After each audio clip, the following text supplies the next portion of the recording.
Good time zones, ladies and gentlemen, and welcome to Phoenix Raceway right here in the desert of Arizona. I am Mike A. Taylor up here in the booth with my really good friend Dakota LaRue, and we are live right here on the iCaster Racing Network, powered by iRacing. Oops.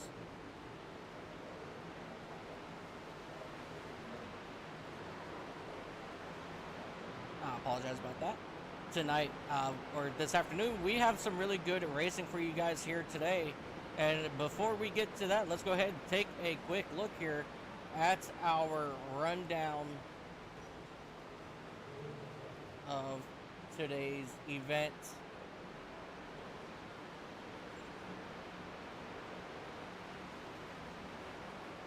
Today, these drivers are going to be whipping around this 1 mile speedway for 200 laps, 200 miles. We will see stage brakes on lap 6120, 60% fuel, 4 sets of tires. Your hometown heroes today is going to be Bob Wyckoff in that number 9 machine, and Thaddeus Friel Jr., who will be taking over for one of the drivers here tonight. Your defending race winner is going to be Joshua Grosso. Your average cautions is 13. Record for cautions here is 24, which happened back in season 4. Your average lead changes is 13, with the record being 26, also back in season 3 as well. Dakota, would you like to go ahead and take over for our weather today? Oh, yes, sir. Give me one moment here as I'm in the process of getting it pulled up. All right.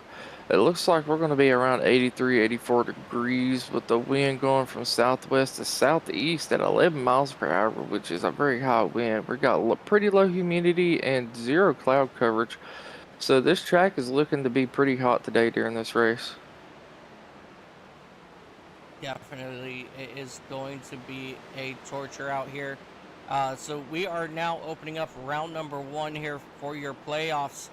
You know, we've got, like I said, we've got a lot of good racing getting ready to switch over here in just a few moments over to our qualifying session. But while we are waiting to do that, let's go ahead and take a look here on top of our leaderboards. As you guys can see here, all the names that you see in yellow are your playoff drivers. This is going to be something everybody is going to want to watch, as we actually have 2 drivers out today um, that are in the playoffs, and that's going to be that number 17 of Alyssa Sharp and who was that second driver?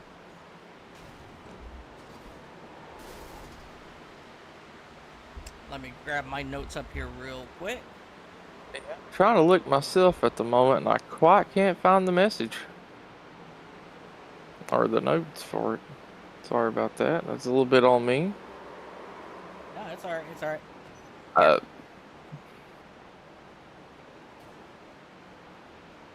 I just looked at this here. Where are you at? Where are you at? while we're at it, Mike, do me a favor, cut your mic up just a little bit for the broadcast. Alrighty, I'll go ahead and take care of that right now. One moment. And I'll continue to look for you and see if I can get that found for you. I know Mike and Josh are out, but they're, no, not Mike and Josh. Matt Metler is going to be subbing for somebody because they broke some ribs, if I remember correctly. Would that be who you're talking about?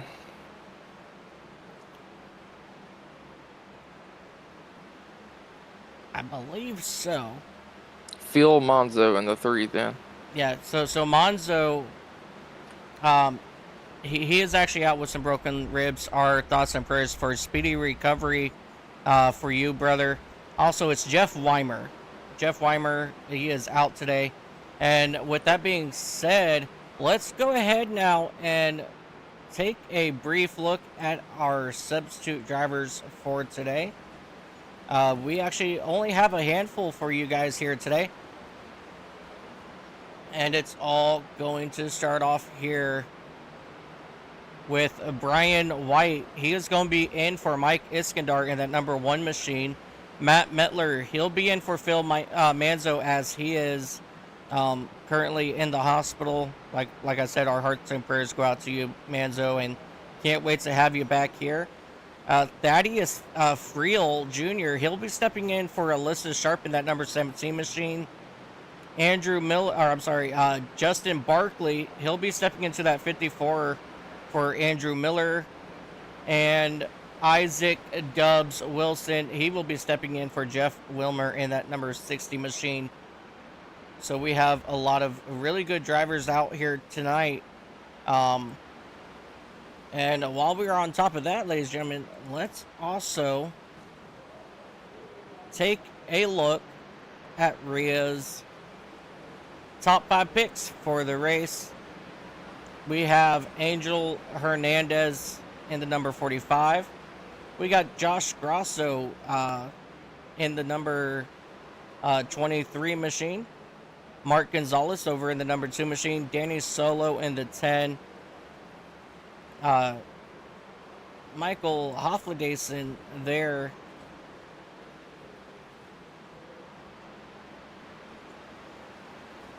Michael Hoffledason in the 16. And the dark horse once again will be Christopher Walker. So that's going to be an absolute interesting race, as you know, she got some really good picks in here today. So with that being said, who are you going to watch today here in the race? Oh, that is a good question. I had a name in mind earlier, but let me look through the field here and just double check. So I knew you was gonna ask me that. I think I might go with Danny Solo. I don't know why, I just got a good feeling. I know he's in the top 5 picks to win, but he's been very consistent and had speed. So I think if he can avoid some unfortunate luck, he might have a good chance to win here tonight. Oh, absolutely.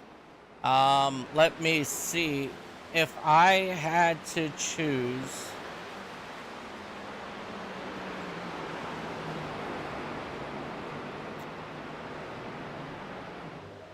you know, I'm going to have to go with that number 22 of Justin Johnson. You know, he's had a tough tough few weeks here, and I'm looking for him to be shooting it back around. He's currently sitting fourth here in practice, so I'm hoping that his luck can change out around here today, and we'll see that number 22 in victory lane.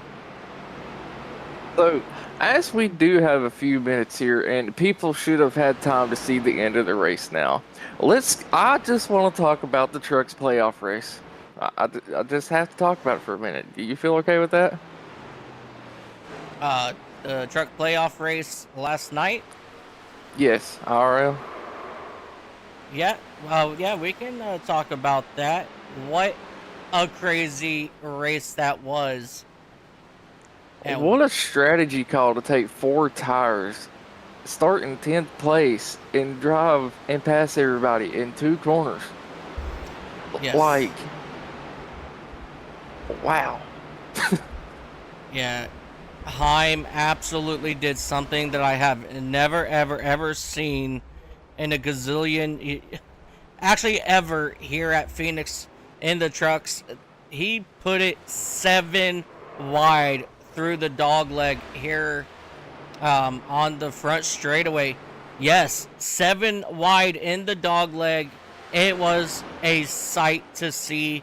If you guys haven't seen it, go back and watch it.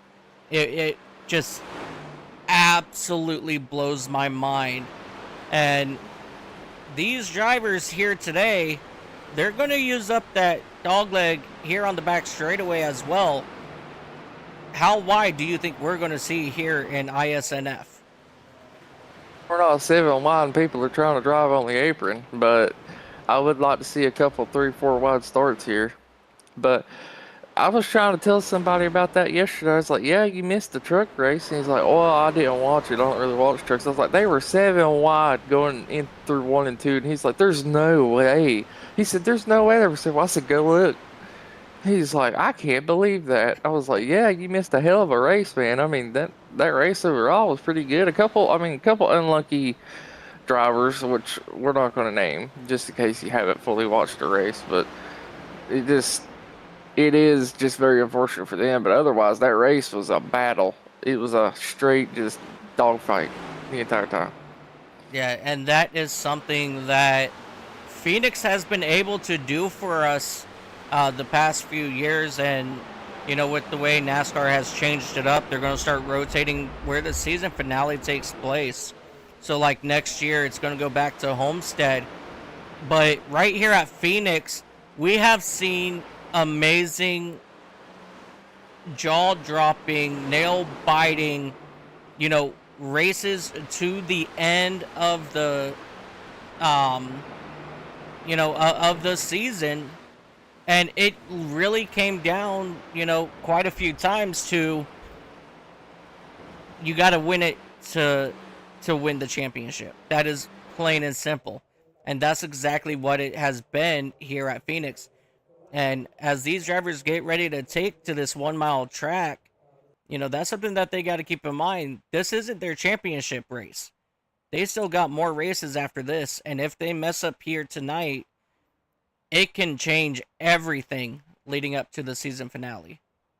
Yeah, and then another thing I want to point out, just 4 sets of tires for 200 laps, which granted you can go about 70 laps on a set of tires, or maybe a little more if you're good at 7 tire, but that is not a lot of tire sets for this track for 200 laps, in my opinion.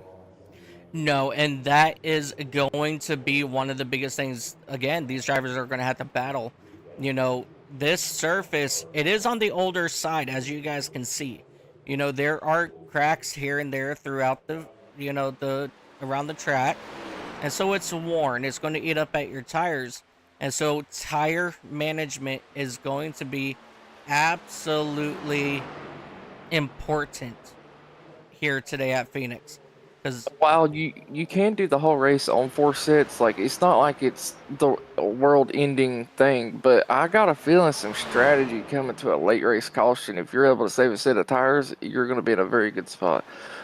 And also tonight is open paint scheme night, so once these drivers get lined up, we should take a little time to look through the field and see what kind of cool paint schemes everyone's came up with. Well, while we got drivers out, let's go ahead and take a look here. That 44, he's hitting out with that Shaw paint scheme.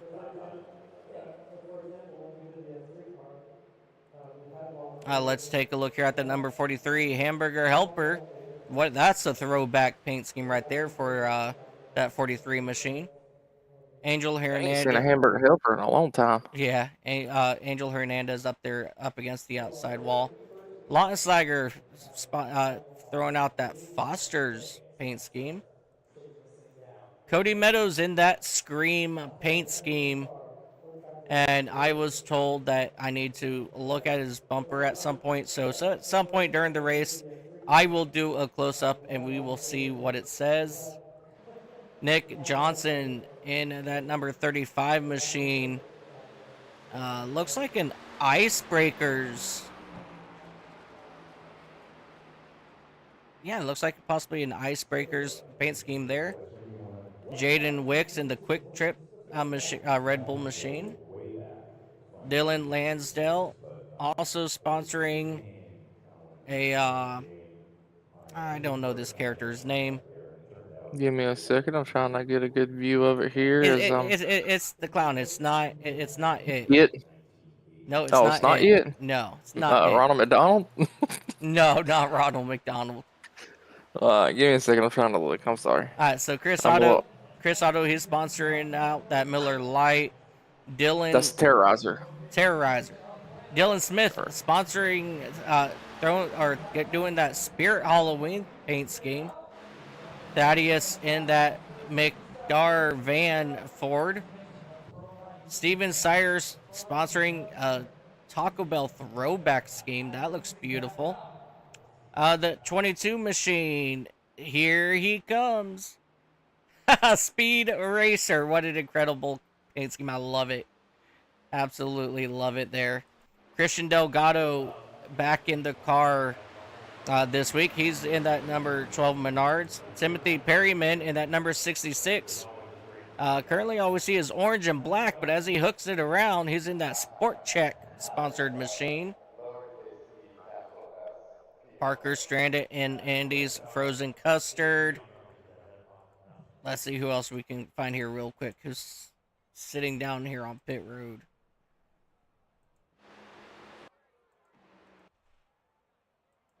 Here we go. Christopher Walker in that number 11 machine. He is subbing in today. He's doing a throwback to that Domino's paint scheme. Let's see who else. Ethan Farless. He's going to be in the Bass Pro Shop number 19 machine. We already got Perryman, Ethan. It'd be a little easier once they get graded up as well to go through the field here. Shh, I'm having fun. Okay? I'm having fun.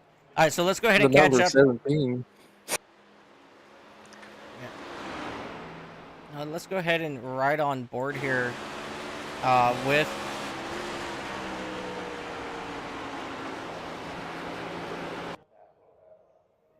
Uh-oh.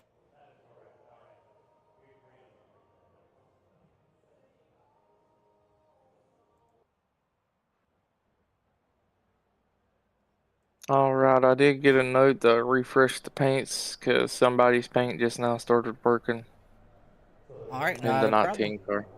We can go ahead and reload the paints. Alright, ladies and gentlemen, here we go. We are going to get ready to rock and roll.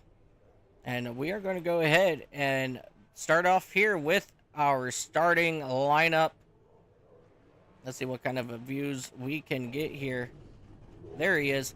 Starting on the pole is going to be that number 43 of Will Austin with Craig Lautenschlager in that number 77 machine to his outside. As we get some of these paint schemes here loaded up. There we go. Craig Lautenschlager. Yep. Foster's. All right. Inside row number 2, we have that number 88 machine. Actually, that's the 78 machine. of Jimmy Johnson, Justin Johnson in the 22 will be to his outside. Inside of row number 3, you've got Charles Robertson in that Nextel machine. To his outside, you have the number 45 of Angel Hernandez. Row 4, you've got the number 42 machine of Gabe Ledger and Cody Meadows to his outside. Row number 5, you got Joey Maines and Nicholas Johnson. Row number 6, you got Jordan Wicks and Dylan Lansdowne. Row number 7, you have Chris Otto and David Justin. John Hopley and Zach Phillips Sr., they will make up row number 8. Row number 9, you have Dylan Smith and Chris Bishop. Fabrico Lamana, he'll be in that number 44 machine with Steven Sire to his outside. Row number 11, you got Larry Fairman, Justin Barkley, James Bowles, and Matt Metler round out top your row 12.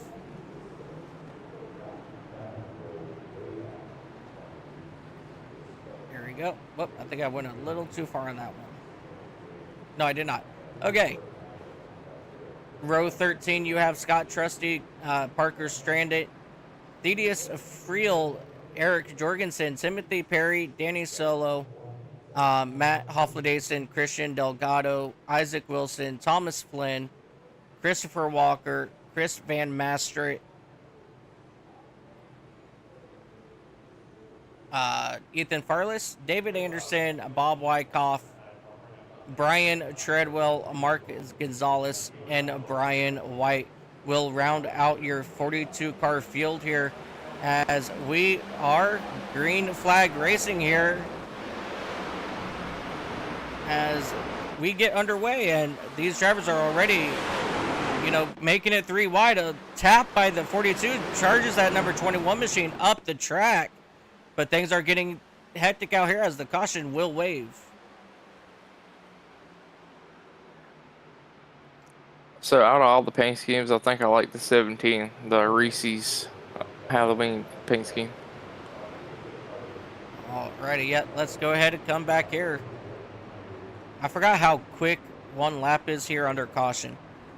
Let's go back here, take a look, and see if we can digest what happened here. As they were going 3 wide, the 21 goes up into the wall. Oh, that all happened behind them.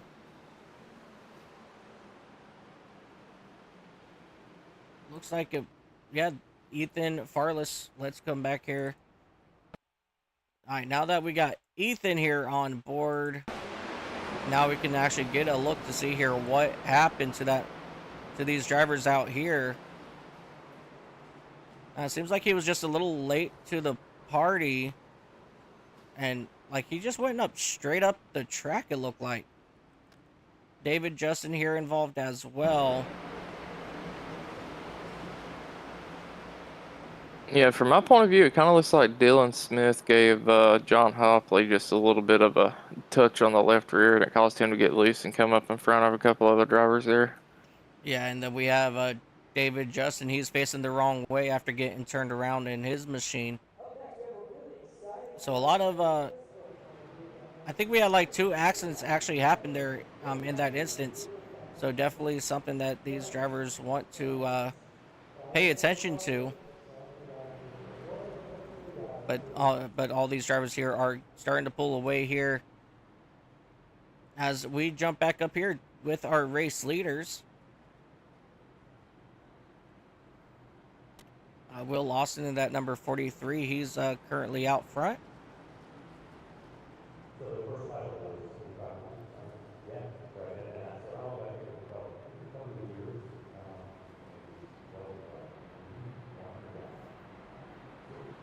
Alrighty.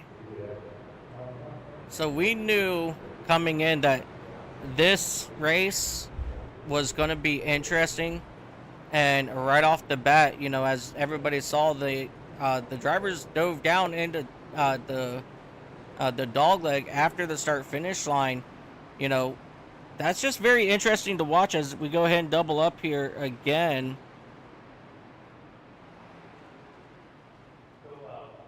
As we're going to go ahead and get this thing rolling again. We have Jimmy Johnson on the outside. Pace car is in, and everybody's got to remember, it's a long way to that restart zone over here in turn 1. Yeah, the pit definitely starts in a weird place at this, this track. I mean, besides maybe like Bristol having a little bit more confusing pit road, but Yep, that's because they changed the start finish line over here towards the first set of the dog leg, as we are green flag racing once again, and you just see all these drivers coming down using that dog leg down here, and they're going to all come back up the track and continue to run side by side here through turns 1 and 2. One of the big things about Phoenix is it's one of the most sketchy restarts, like track wise, as everyone gets fanned out 3 or 4 wide, and then you gotta kind of cram it into 1 and 2. You really don't want to be on the apron because you'll lose grip and time there, so you're kind of just forced to get all side by side and close together. Oh, definitely. As you guys see, Craig Lautenslager in that number 77 Foster Chevrolet, he's trying to work his way around that number 78 of Jimmy Johnson, as they will now drag race down the back straightaway and head back down into turns 3 and 4. And that is something that I may mess up here, you guys. If I say 1 and 2 at that point, I'm sorry, just throwing it out there. But we have awesome racing so far here at Phoenix, as these drivers are trying to get themselves sorted out here for this long run, as we now see the true 88 of Jaden Wicks and Gabe Ledger duking it out back here for that 6th spot. Still side by side out of turn number 4, back to the start finish line, down into the dog leg.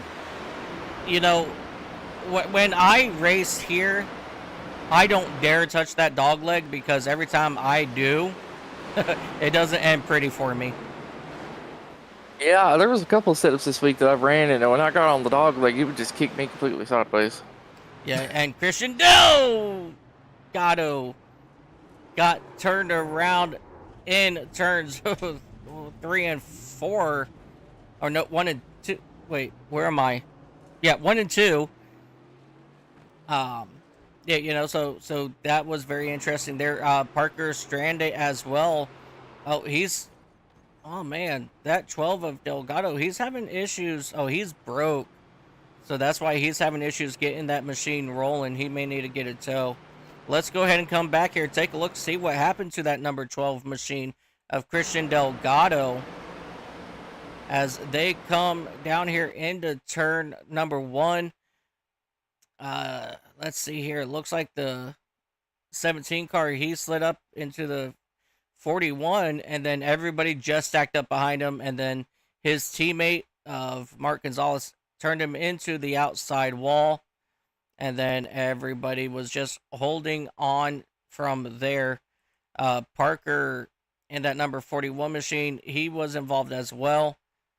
He got a little bit of love tap, and he turns around, hits that outside wall as well, and that will bring out our second caution.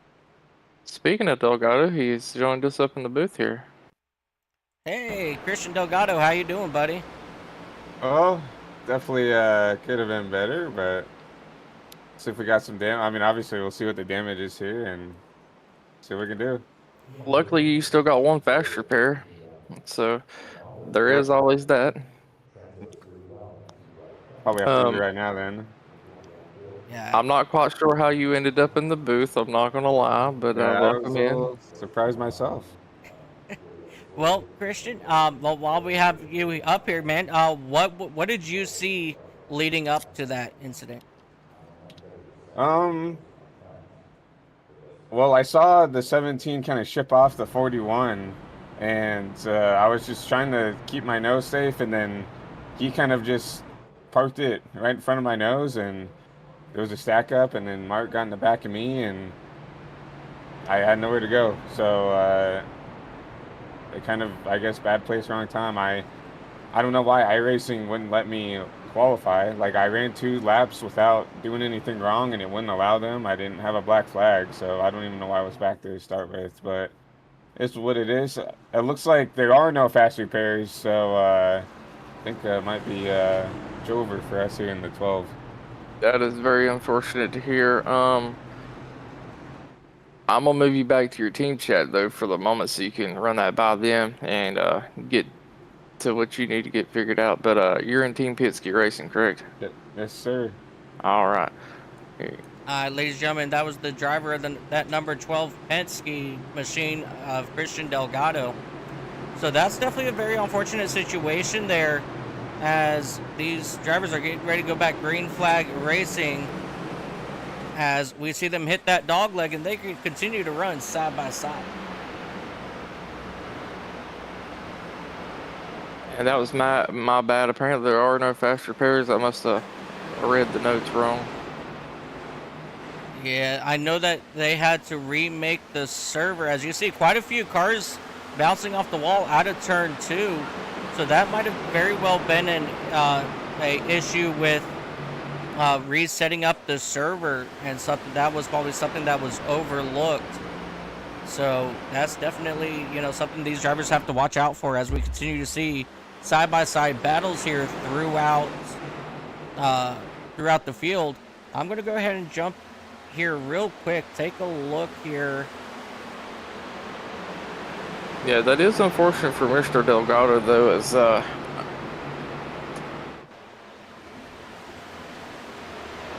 that is unfortunate for Delgado, as he doesn't have a fast repair for this week, and he's just going to be DNF'd out of the race, as he got a lot of damage to his car there. Yeah, and I can confirm that there is 0 fast repairs for today, so these drivers really got to watch it out. And if Jimmy Johnson is currently leading us in that 78-88 machine. Yeah, absolutely. He's doing a phenomenal job, leading laps currently. He took it over from that number 43 of Will Austin, who has been very strong here. Oh, and we have trouble. It's that 22 of Justin Johnson. He's around, and that will bring out the caution as the 47, he gets turned sideways in front of the field. Thomas Flynn, just a innocent bystander in this whole thing. He is facing the wrong way here in turn number 3.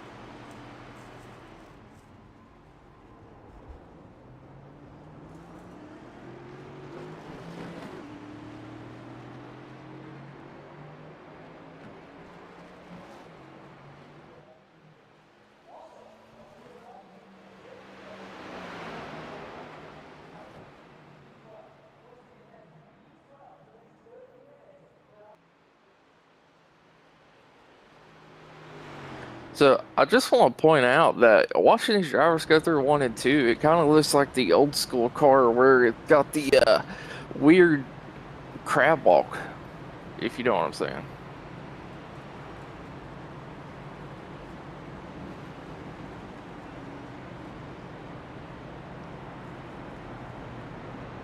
Yeah, as the right rear looks like it's really kicking out in these corners, and it kind of looks like they're drifting in the corner, but they have really good, full grip.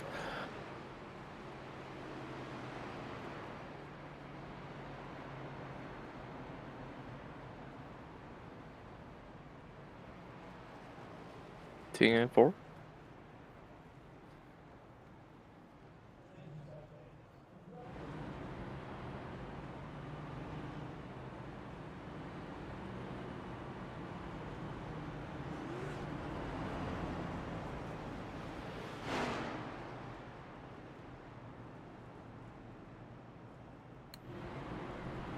All right, let's try that again. Can you hear me? Yes, sir. Perfect. Yeah, just a little update for everybody. Michael Hoffendinger going from 31st to 8th in 17 laps. Probably our biggest mover of the day so far. And I mean, what a showing for Michael this week, as he's really making progress through the field. Yeah, absolutely phenomenal way to start the field. Or start the day here at Phoenix for that number 16 machine of Michael Hoffledinger. As these drivers are getting ready to go back green flag racing this time by. And so we're going to go ahead and get our belts buckled up here once again, ladies and gentlemen, as these drivers will come out of turn number 2 and make that long way down. God, I don't know what's worse, this place or Talladega. Probably this place because it's a long straightaway and then instantly almost 4 wide as soon as you cross the line. Oh yeah, as you see some drivers stacking up a little bit in the back. These drivers have to be careful of that as they come out into that O'Reilly Auto Parts restart zone. And the 78 of Jimmy Johnson gets an incredible run as all these drivers will hit down into that dog leg, go down far down into the apron. Yeah, that's a really good start by the 78 of Jimmy Johnson there, as he's got a pretty good gap, but he does make a slight contact. Oh, we have trouble in the back. Looks like the number 8 of Scott Trusty, he's around. We're going to go ahead and currently stay green flag. That's not going to bring out a caution. Yeah, as we come back up here and meet up here with that number 21 of Cody Meadows, as he is currently running side by side with Michael Hoffledinger. As these drivers continue to circle around this track, we heard big contact. Looks like that's going to be Nicholas Johnson in that number 35 machine. He's facing the wrong way over here in turn number 3 and 4. Caution is out once again here at Phoenix. This is something that doesn't necessarily surprise me. Oh, as we have a big stack up here out of the dog leg. I don't think some of these drivers realize that they were checking up already. For some reason, there's something about Phoenix and iRacing. And I'm being honest with, just throughout, even from, our lower ranks, of the ARCA cars, all the way to our NASCAR Coca-Cola Series drivers, for that are the best of the best here on iRacing. Something about Phoenix it's always cautions here at Phoenix, and I don't know why it is. As we take a look here at that number 21 machine, we're going to ride on board on the nose here of Angel Hernandez real quick. Let's see what we can see here. What's up? That is great, Cody. That is awesome, buddy. If you guys have not seen the Scary Movie franchise, it's one of the funniest parodies out there for Scream. And if you guys haven't seen it, then you guys won't know what What's Up is about.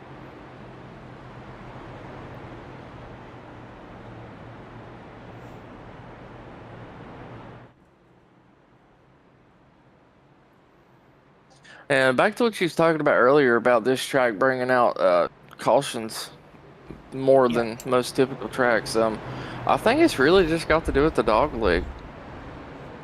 It just seems like most incidents happen around that dog leg area or coming off of the dog leg through 1 and 2, as these drivers are just pushing to gain positions and ended up 3-4 wide at a track that's really meant for 2 wide, maybe 3 wide.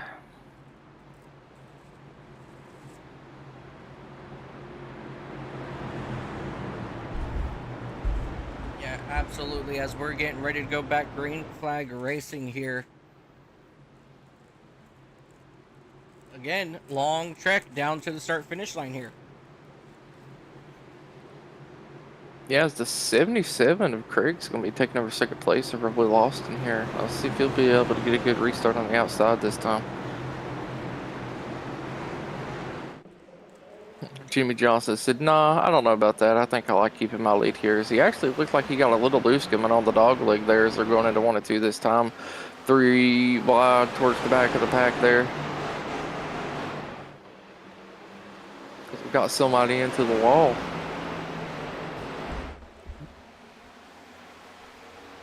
Really good racing so far, and you know, early on, especially with that number 88 of Jaden Hicks, he just made it a defensive move to try to keep that number 16 of Michael Hoffledason back behind. So even though we're still early on in this race, only working lap 25, we're already seeing some sort of blocking going on.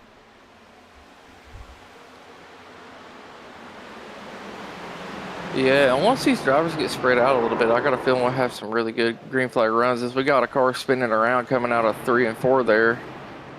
It looks like everyone's able to avoid them, and we're going to stay green flag for the moment, but we'll see how that plays out here momentarily. That is absolute.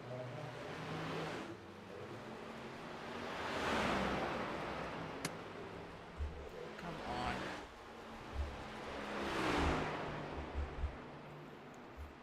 Yeah, it's absolutely amazing how these drivers, you know, avoided that spinning cart of Chris Bishop. Let's go back here and take a quick look here and see what happened to Bishop. And all these drivers just absolutely avoiding him. Did a fantastic job as that 51 kind of went in deep, spun him around into the middle of the track. Everybody avoided him. The 17, it looked like, avoided him. What incredible racing there. And somehow we did not have a caution for that. Yes, Jimmy Johnson's still leading currently, but Will Austin is not giving him a lot of ground and actually starting to reel him back in here as he's starting to get a little more heat back in his tires as we went caution free for a few laps here. We are currently 3 wide for 3rd place at the moment. Looking to be almost 4 wide as 5th place was looking to try to get involved into that situation as well, but decided to back out, which is probably for the best as we're having a couple drivers get loose for that 3rd position.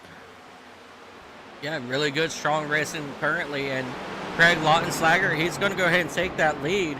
But here comes Charles Roberson onto the inside now of Hoffledason to try to take back over that 4th spot, unable to make it happen.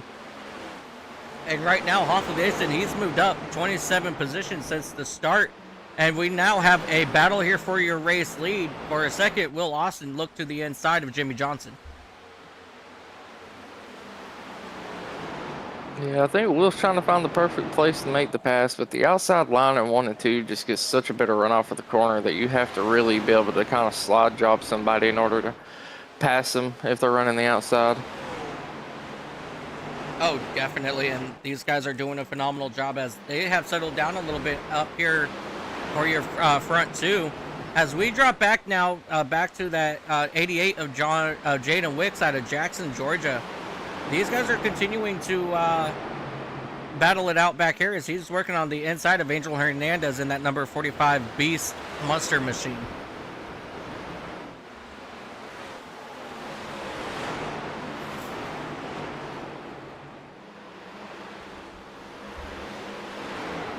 Still. Yeah, he's good. Yeah. No, still just, I was about to say, still really good side-by-side racing.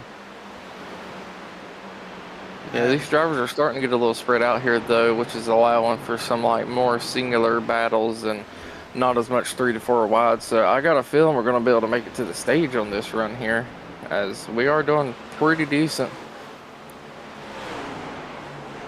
Yeah, these cars are definitely starting to, you know, find out their paces here, as we see Cody Meadows in that number 21 machine trying to get around that 33 of Dylan Smith, and he gets around him and he's going to bring Dylan Lansdale in that number 51 with him.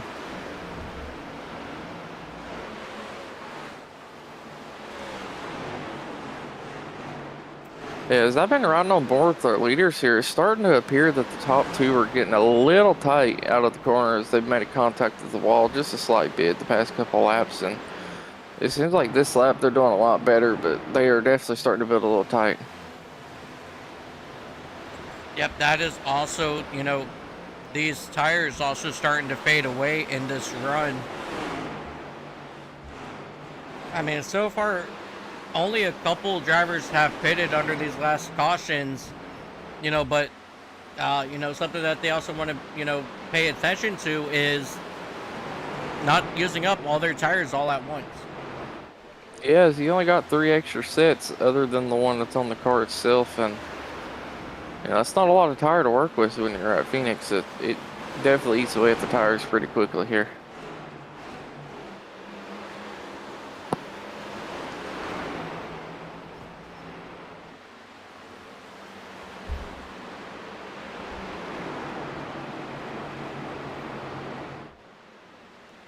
Moving back up here to our top 3 drivers, or third through 6, I should say. Craig Lautenslager, Michael Hofladason, Charles Robertson, and Angel Hernandez. All these guys are up here, starting to apply a little bit more pressure on Lautenslager for that 3rd spot.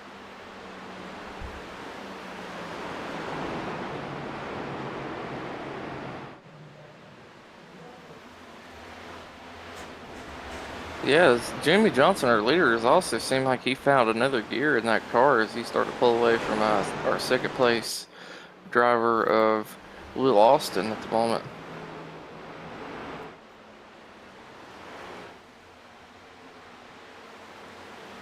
Jimmy Johnson out of Orlando, Florida, making his 22nd start here in ISNF for Live Fast Motorsports. So he's doing a pretty decent job currently, keeping it out front.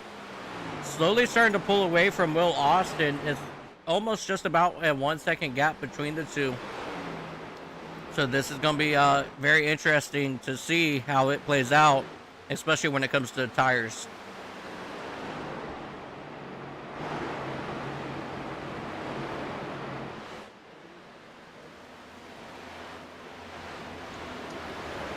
As we still have about 21 laps left in the stage here, how do you feel about some of these people running a little bit easier, being able to make their way towards the front before the end of the stage? I think it's the right call, as these drivers have to remember, they only have 4 sets of tires, and, we keep coming back to tires because that's how important tires are here. And as you said, a lot of these drivers are starting to really push out of these corners. So that's something that all these drivers are really going to have to start paying attention to. Yeah, and then another thing, we only got a 60% fuel load for tonight, so...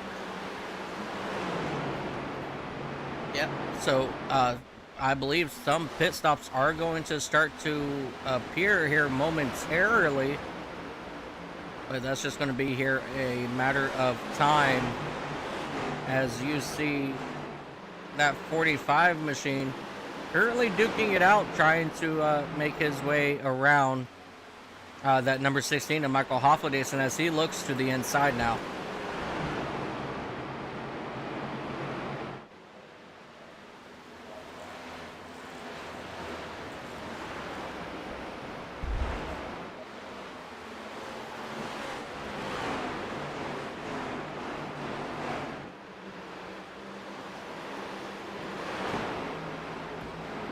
Very good battle here currently between Michael Hofladason and Angel Hernandez for that 5th spot as these two drivers continue to duke it out side by side. And it looks like right now it's going to be, no, the 16's coming back to the, I don't know, these guys are trying to duke it out to figure out who's going to take over that that 5th spot. Yeah, neither one given much of an inch there, as it appears somebody was able to finally get to the front. Yeah, and that would be Angel Hernandez. Yep, Angel Hernandez over in that number 45 machine. He will take it over as we now go right on board here with Michael Hofladason out of Gothenburg, Sweden.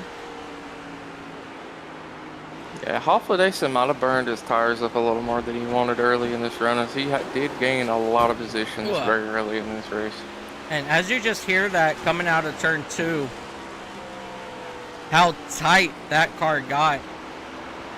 and he did everything he can to, you know, keep it from getting on into the wall, but unfortunately he did bounce off the wall out of turn 2 that last time by. Oh, yellow flag is out. And it's going to be for Nicholas Johnson in that number 35 machine, it seems. Let's go ahead and go back, take a look, see what happened to Nicholas Johnson.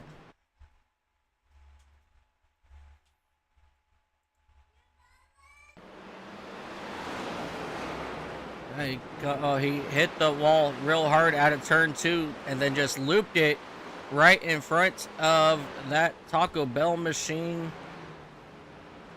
And just very unfortunate there for Nicholas Johnson. As you see, all of our race leaders coming down to the back straightaway. Looks like no drivers are currently going to be taking advantage of the pits being open, and they're going to stay out and continue to turn laps.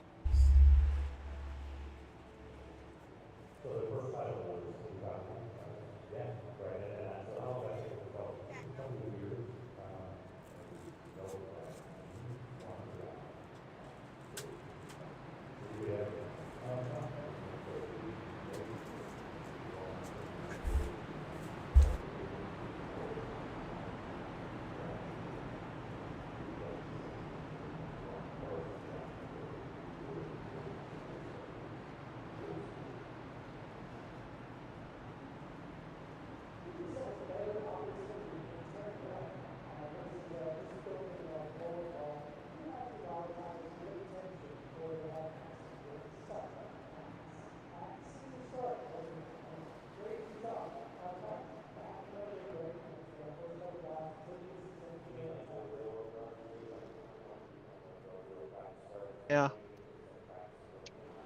Now those are guys that need a fuel or.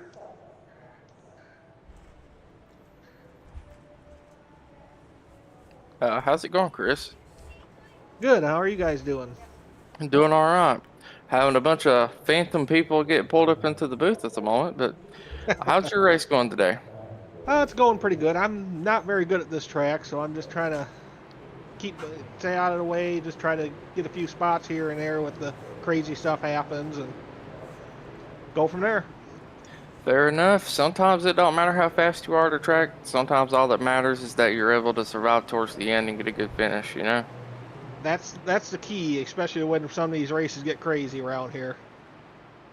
You got any kind of a game plan towards the end of this stage here? You got about 10 laps left to go? Try to stay out of chaos. I have a feeling we're going to have some chaos here. Got some fresh tires behind me. That's very fair. I'm going to go ahead and move you back down to Front Row Motorsports, and good luck on the rest of your race here. All right, thank you. Yeah, ladies and gentlemen, driver of that number 38 machine, Chris Master. Yeah, we keep getting these drivers pulled up out of the blue up here into the booth, and I'm starting to wonder. I think I might know who might be doing it. Yeah, I got a feeling who's doing it as well, but we won't go into that at the moment. As we go back, green flag racing, Jimmy Johnson, Craig Lautenschlager, they will take over the top 2 spots as they dive down here into turn number 1. 3 wide back here for that 3rd spot, and 3 wide back for that 7th spot. Oh, someone made contact. Oh, big contact towards the middle of the field as everyone's able to get around them. Oh, as I say that. We say that. Wow. And we will stay green flag racing. I gotta go see who that was. Dude got turned sideways and saved it.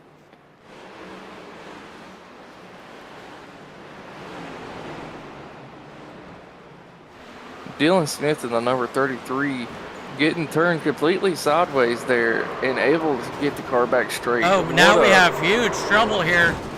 Oh, hard contact. As that will definitely bring out our caution there.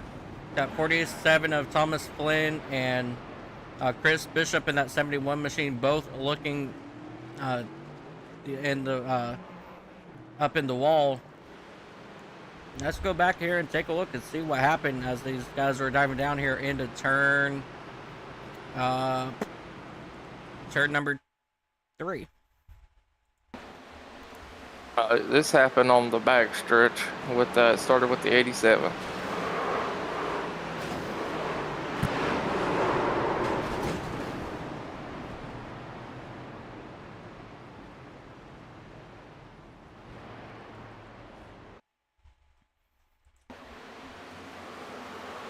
Yeah.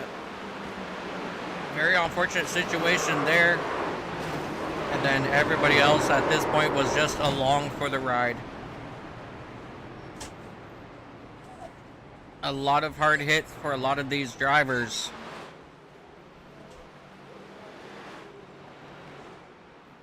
Yeah, so let's come back here, take a look and slow. Whoops. Wrong button.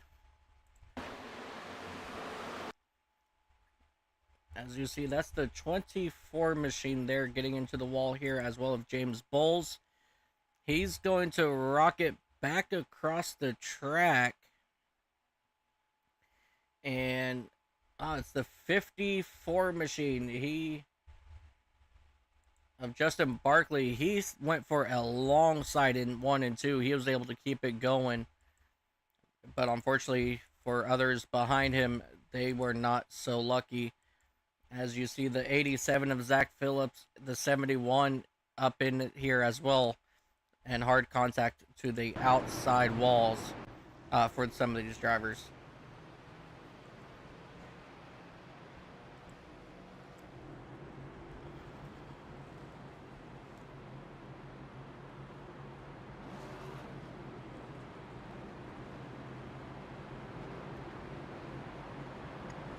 Well, I was trying to find one of our 2 front runners to pull up here, but I'm not seeing them in their respective radios to pull them up here at the moment. So let's see.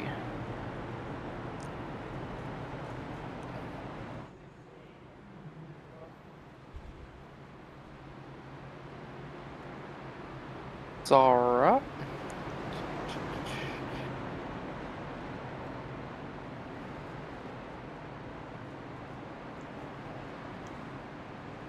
All right, we're going to go ahead and double them up as it comes through turns 1 now. Just pick a driver and we'll catch them on the next caution.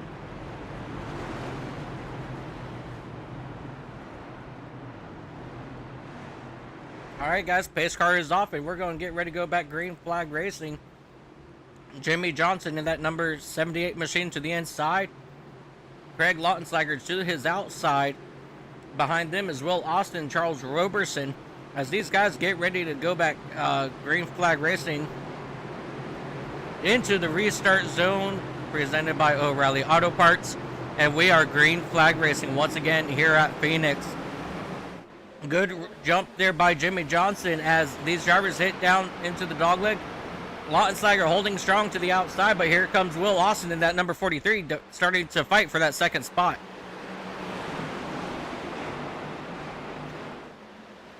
Lautenslager having a better run now out of turn number 2 with that outside lane.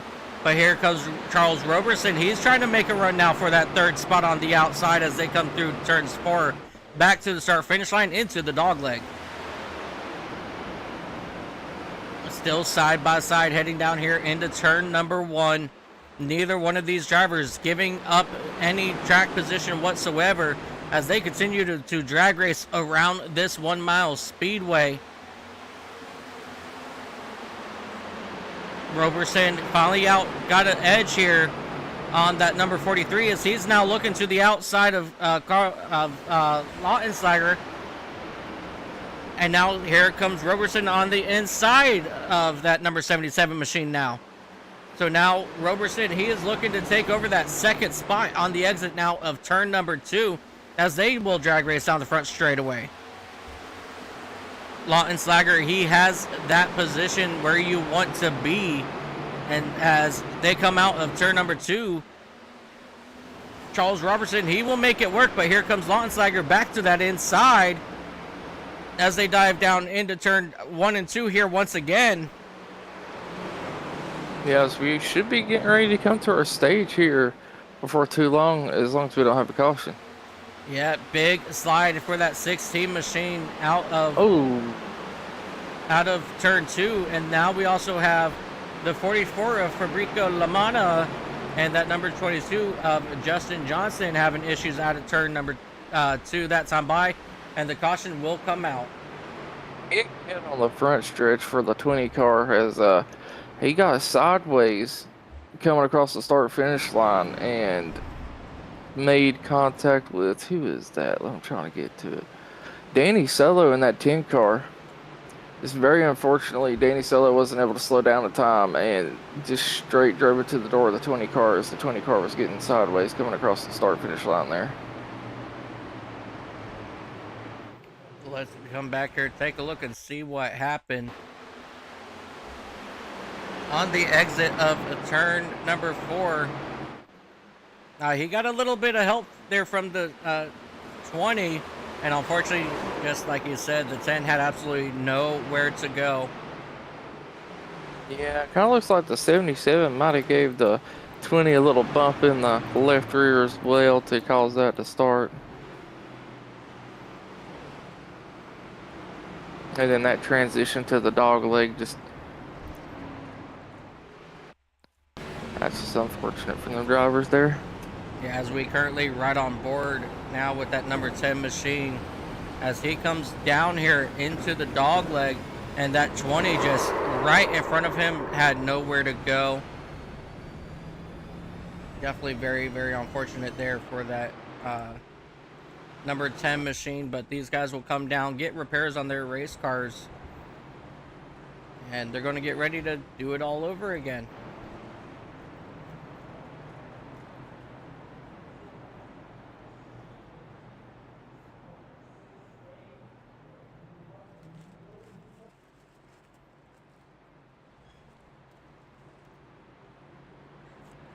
What rhymes with cash? All right. How's it going, Mr. Johnson? I've had better races. It seems like you're having fun down there. I was going to pull you up here and see what you think you need to do to try to get the win for today. First up, I got to get these repairs done. I think I got about 30 seconds left, so we should be able to make our way through the field once we get it all done. But just waiting for that, and then got to learn how to pass some cars. Hopefully get some green flag runs, too. Yeah, it does seem like it's been a little bit of a 4 wide swinging into turn 1 and 2 fest at the moment, but maybe that'll get cleared up and they'll be able to get some positions back up towards the front. Oh, yeah, definitely hoping so. Just trying to maximize my points today for the playoffs here. 10-4. Well, I'm going to drop you back down there before we go green. Good luck on the rest of your race, and hopefully you're able to get a good finish here. All right, thank you. Ladies and gentlemen, driver of that number 22 Speed Racer Ford Mustang, Justin Johnson.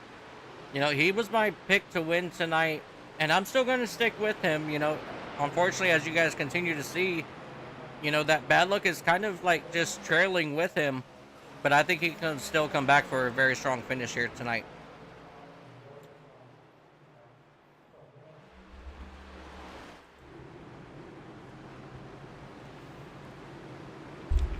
With Jimmy Johnson, Craig Launsteiger coming down pit road, that puts this race in the hands of Joey Maines and Jaden Wicks as they come into the O'Reilly Auto Park restart zone. And we are green flag racing once again here at Phoenix as these drivers now dive down into the dogleg here once again.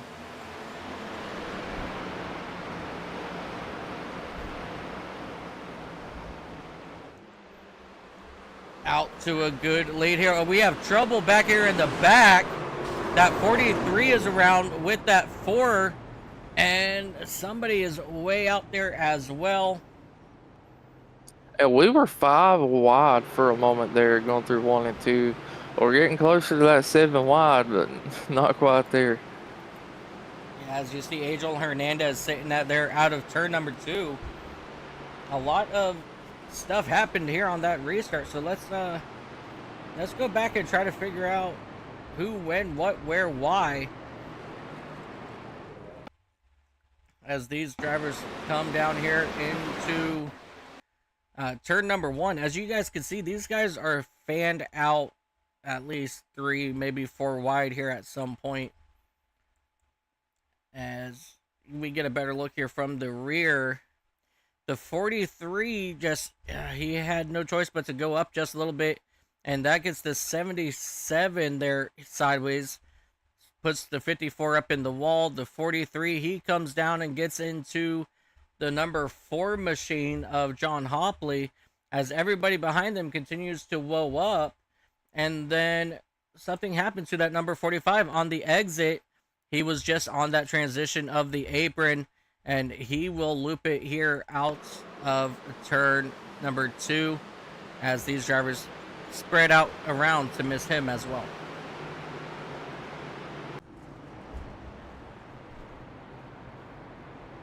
Yeah, and bold strategy for some of these drivers to take tires, you know, during the latter half of that first stage, and going to be out in the front on a little bit older tires is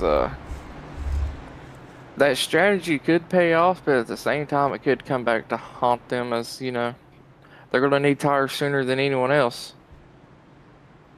Yes, definitely, as we are working lap, coming to begin lap 66. We did surpass our first stage break, so now we're going to be racing to lap 120 now, and then from lap 120 we'll be running all the way to lap 200 for 200 laps around this 1 mile speedway. As you see the drivers now doubling it up here once again.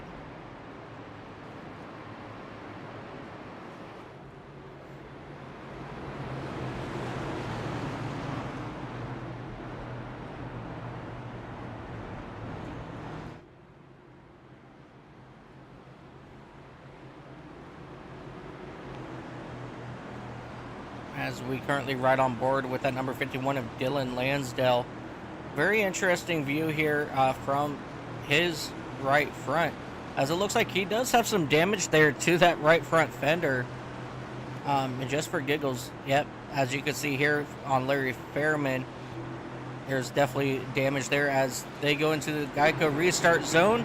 I'm sorry, the O'Reilly restart zone, and they are green flagged once again. Maine's out to a quick lead, and that'll bring Jaden Wicks right behind him, as the drivers behind them will go 3 wide for that 4th spot.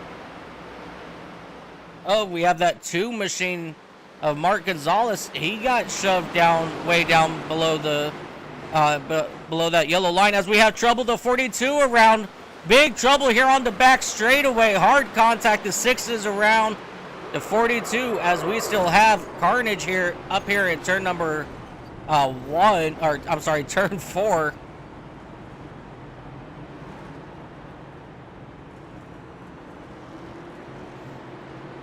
Oh, a lot of hard hits that time here.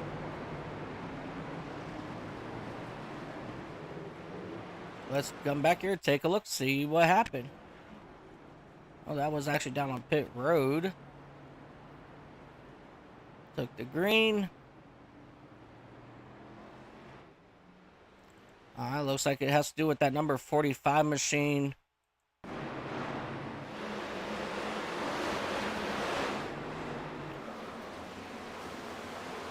Just pure carnage here out of turn number 2. The 45 had absolutely nowhere to go. The 42 of Gabe Ledger, he went around. It looks like the number 4 of John.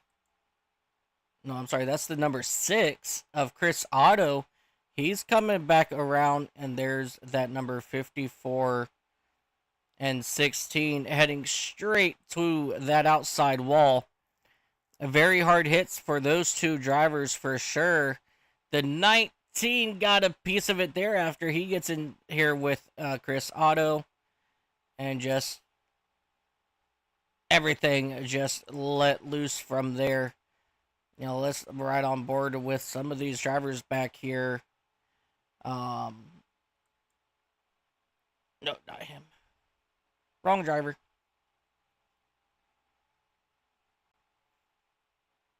Somebody that we just talked to. let's ride on board. Oh. Well, let's start off here with Chris Otto.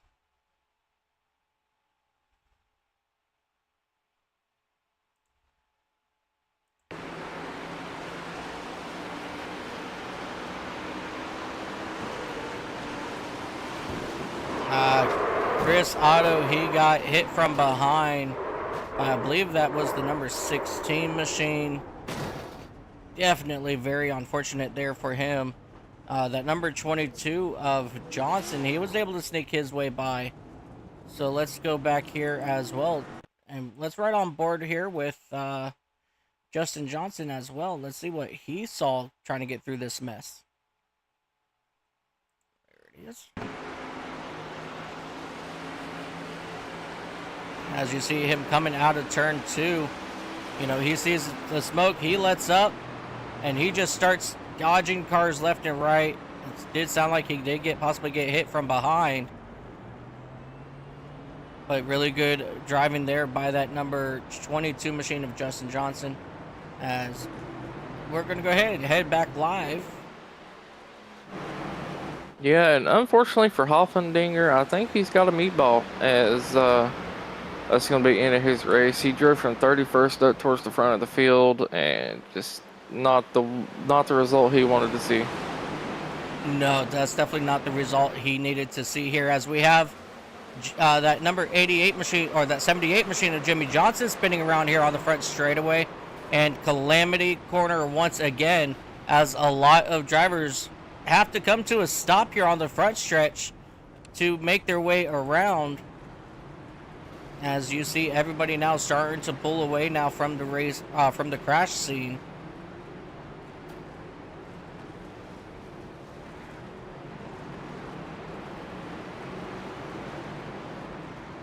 A lot of good drivers here involved in this one here. Let's go ahead and come back, take a look, and see what happened here on the exit of turn number 2. Oh, this is a little bit afterwards.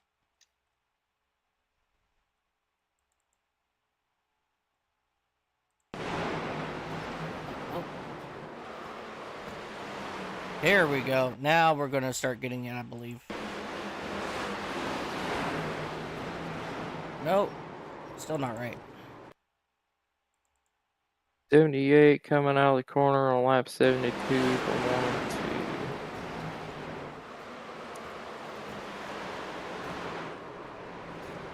There it is. David Justin. That's who I was trying to find.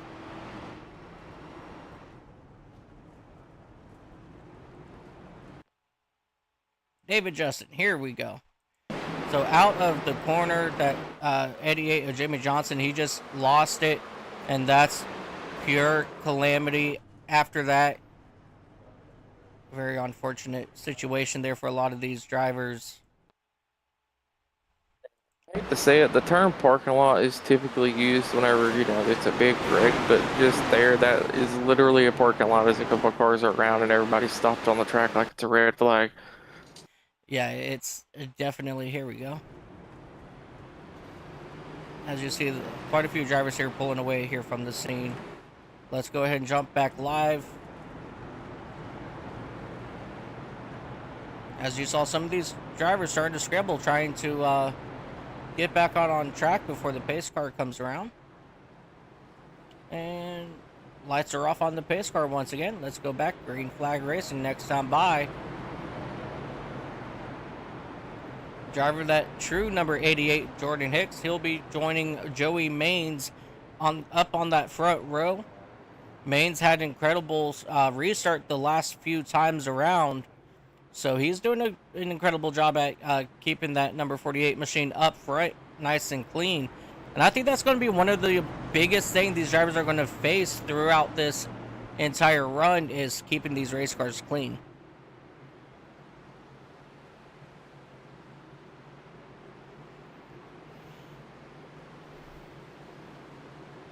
Alrighty, here they come over here into 3 and 4 and down into the O'Reilly Auto Parts restart zone.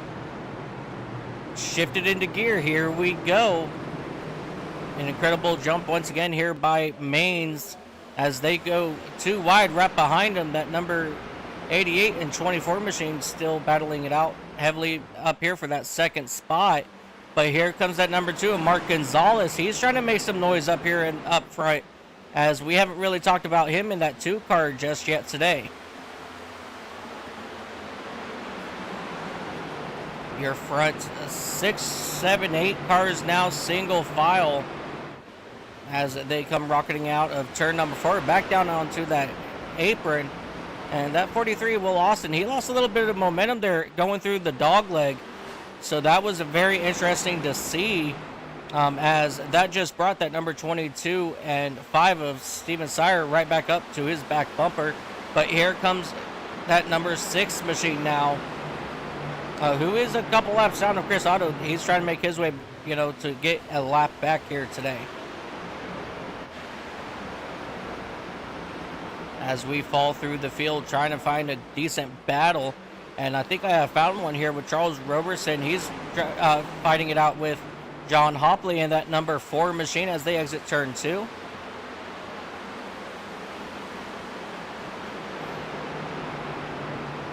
Isaac Wilson, he's doing pretty good in that number 60 machine, filling in. He's moved up 24 spots as we have the 66 of Timothy Perryman smack that inside wall. But he will keep that number 66 car moving, and it looks like he will stay out on track, so he believes that there is not enough damage to bring that machine back down on track.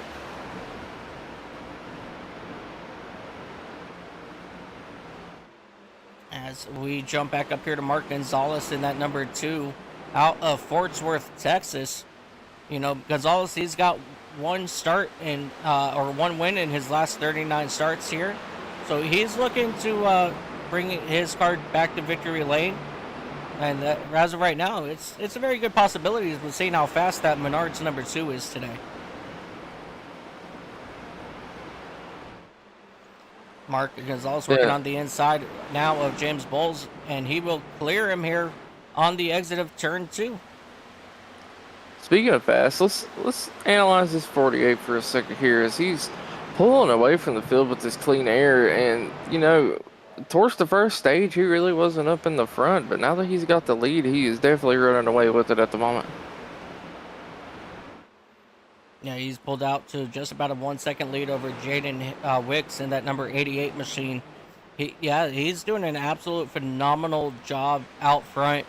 He's keeping pace. He's not really overdriving that number 48 Ally machine. And he is looking for his 6th win for Hendrick Motorsports in that number 48 machine. So he's definitely got a good chance to win it here today as well, as that clean air is working very well for him. Yeah, and another story, Will Austin starting on the pole, being in the front the entire first stage and having to work his way back through the field as he took tires at the end of the stage. And some of these other guys were able to flip, they decided to flip stage to get track position, working his way back through the field. Yeah, Will Austin in that number 43 machine. He's made his way back up here to that 5th spot, as he's watching the ticker. He is slowly gaining on James Bowles in that number 24 machine. So those fresh tires are working very well for him. But also 2 cars back, we have Justin Johnson in that number 22.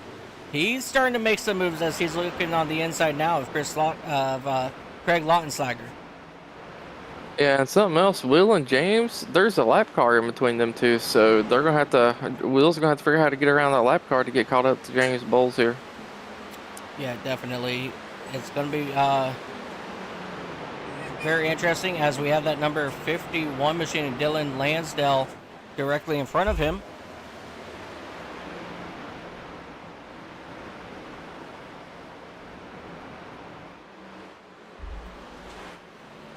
Well, and we have another yellow out, and that's going to be for Timothy Perryman, sitting on in the middle of the front straightaway. And I believe Jimmy Johnson in that number 78, he was involved here as well.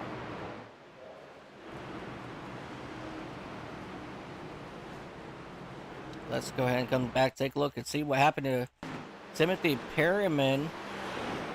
Oh, it actually started off with Jimmy Johnson in that number 78 machine on the exit of turn number 2. It looks like he tried to throttle it up just a little bit too early, and that brought everyone to try to go around him. And then that 66 machine of Perryman just kind of just took it and spun it out just a little bit, held it down, had trouble refiring that race car, but he did eventually get it moving again. And I just had it pointed out to me, if we go look at the 77's hood, there's a little joke we could go take a little glimmer at. Little joke on that. Let's take a look here. So they're really going to make me use cameras I don't like using today, huh? Yeah, well, I can do it for you. It says, the hood of his car, I believe, says Lawton's Lager. Alright, let's see here. It's a little pun on his name.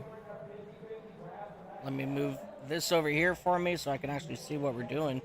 Let's go ahead and zoom in here. Oh, there we go. He's driving a lager car. His name is Craig Lawton's Lager. Let's see. That's on the hood. Yeah. Of the 77. Yes. He's driving a lager car, which is like a beer, you know. Right. His name is Lawton's Lager. Yeah. It's supposed to be a little fun pun there. Foster's Lager. I got it. Yep, that's good. And, you know, while we're doing this, let's go ahead and take a look at that back bumper of that number 41 machine. No. Where is he at? Cody Meadows, looking up here at his machine. What's your favorite scary movie? You guys tell us what's your favorite scary movie in chat, and we will take a moment and take a go look at it as we're going to circle around to the back bumper of his car, just so you guys can see it. Move it back down. What's up? That is absolutely awesome. I love it. Okay, back to our regularly scheduled racing program. And off of this car view, because it's just not right for streams. But that was actually pretty funny to see as we are back green flag racing.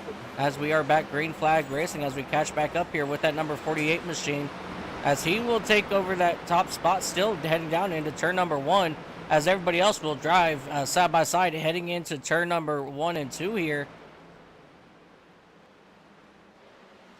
That number 24 machine on the outside of that 2, but the 2, he will duck behind him as Justin Johnson, he's trying to get around that number 43 machine, but he's unable to do it here on the coming out of turn number 4.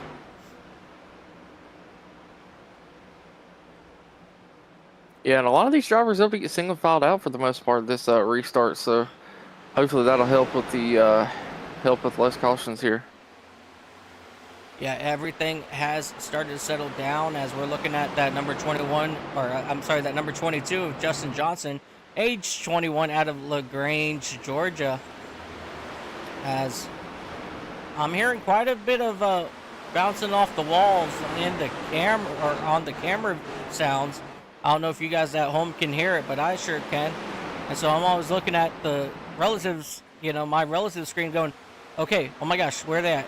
Who's falling back? But so far, nobody's falling back. As you see, Johnson now working on the inside, that 43 of Will Austin. Holy cow, Jaden Wicks with a run off a 3 and 40 right on the back bumper of our leader. That was a move and a half as he got a huge run coming out of that corner and able to get to the inside of the 48. Now back down this back straightaway, heading back down into turn number 3 now. Side by side, your race leaders, Jaden Wicks, Joey Maines, both trying to duke it out. And Wicks, he will go ahead and take it over from that number 48 machine. And here comes the 48 team's teammate of James Bowles in that number 24. He's now trying to get onto the inside of Maines. Jaden Wicks driving like he's got 4 fresh Goodyears on that car at the moment, trying to get up here to the lead as we have almost just a little over 20 laps to go before the stage here. Yeah, time is ticking by. Our next stage break is going to be at lap 120. We're working lap 95 now. So we still got a little bit of time to go before we get over to that stage break. But just everybody hold on, you know, we still got some long, good racing to come. And things can change in a matter of seconds, as we've seen multiple times tonight, but these drivers are sure putting on a good show up here at the front as they are able to be side by side, single file. It doesn't matter, and they're making it work. Absolutely. As we drop back here to right about that 10th spot of John Hopley and Steven Sire, as these guys are duking it out for that 10th spot. And also behind them, you got David Anderson and Gray Longsager right behind them as well.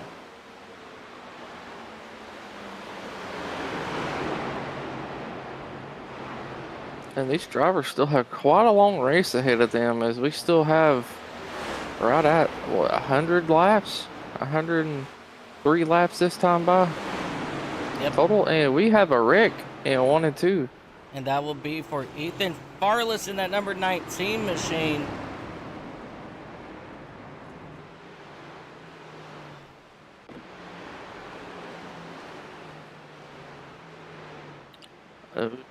Unfortunately for him, it kind of looks like the two might have gave him just a little love tap by accident.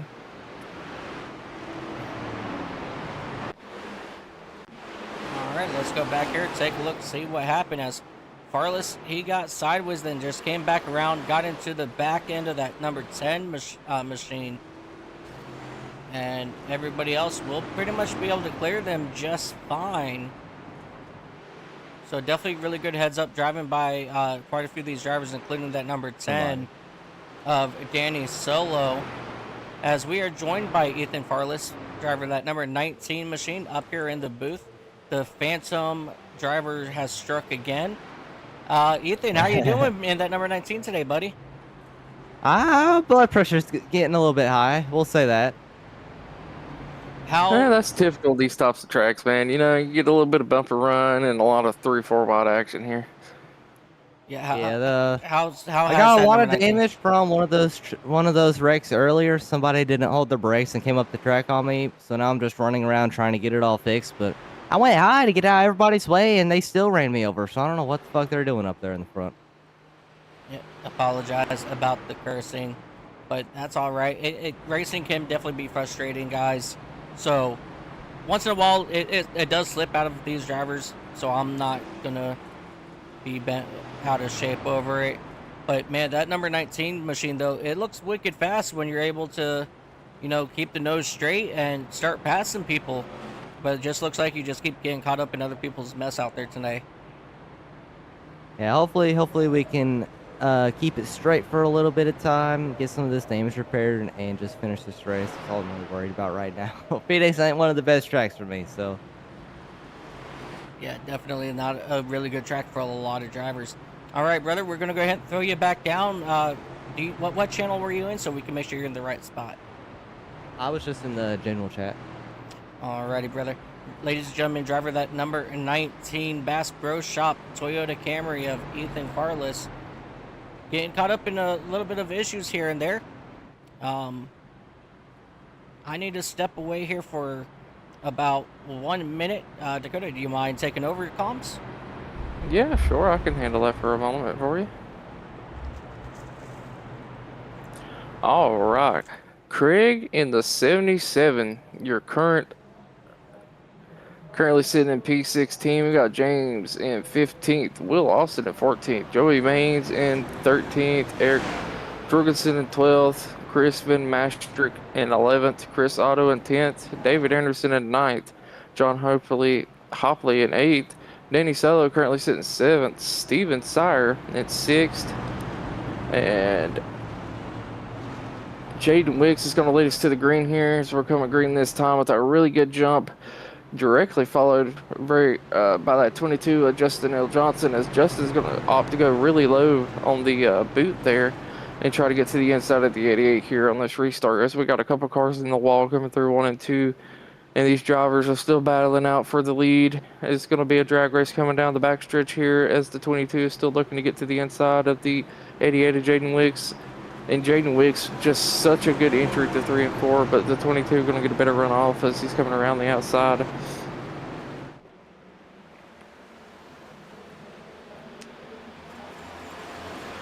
Oh, Justin really diving it in there. Will he be able to get the runoff coming onto the backstretch to have a better chance than 3 and 4 here? Is he's not able to. That outside line will prevail. And he's giving him a little bit of a bumper there. That's an interesting move this early into the race, but it doesn't seem like it's affecting Jaden too much as he's able to keep his car going straight. The 22 is still going really low on the dog leg this time, trying to get back on the inside. He will be able to clear this time and try to slide it for a slide job, but it looks like Jaden Wicks is going to go right back down to his inside. Unfortunately, getting on that apron, so he got a little loose and lost a little momentum, which allows for the 2 of Mark Gonzalez to get by him here. But Jaden fighting back on that outside for second place as Justin was able to get around for the lead.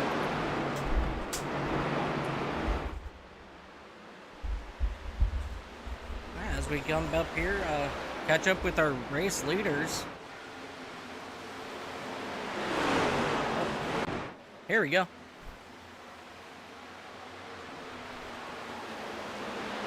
So Justin Johnson at number 22, he is out front. He's leading Mark Gonzalez in the number 2, Joey Maines in that 48. Yeah, you missed a good battle for the lead there, man. Oh, I bet, was it right there on the restart? Yeah. As these guys continue to duke it out here. Let's go back and take a look at that restart here.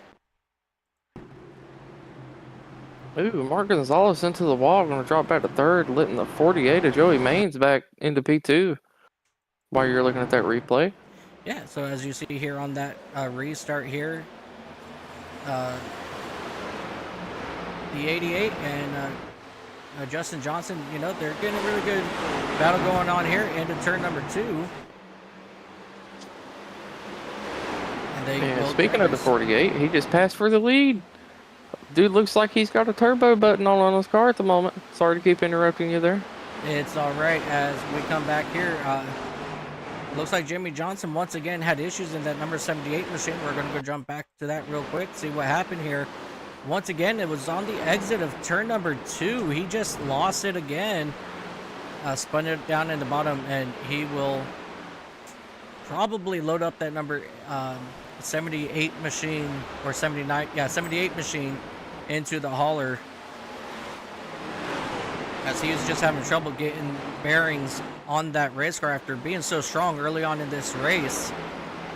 And it just seems like dirty air just has not been really good to him. Yeah, and I don't know what switch Joey Maines has flipped in the closing laps of this stage, but he is absolutely flying at the moment. I don't know if he took and got a fresh set of tires at last caution or what, but he is moving. Yeah, Joey Maines definitely has something underneath that hood. And while I have a moment here, while everything's settled down, I just want to wish my beautiful girlfriend a very happy birthday. Tell her happy birthday, sir. Sure will. Yep, she's going out with some friends tonight, and I'm going to be on daddy duty after this race is over, so me and the kiddos are going to have fun while she goes out with some friends and party like there's no tomorrow.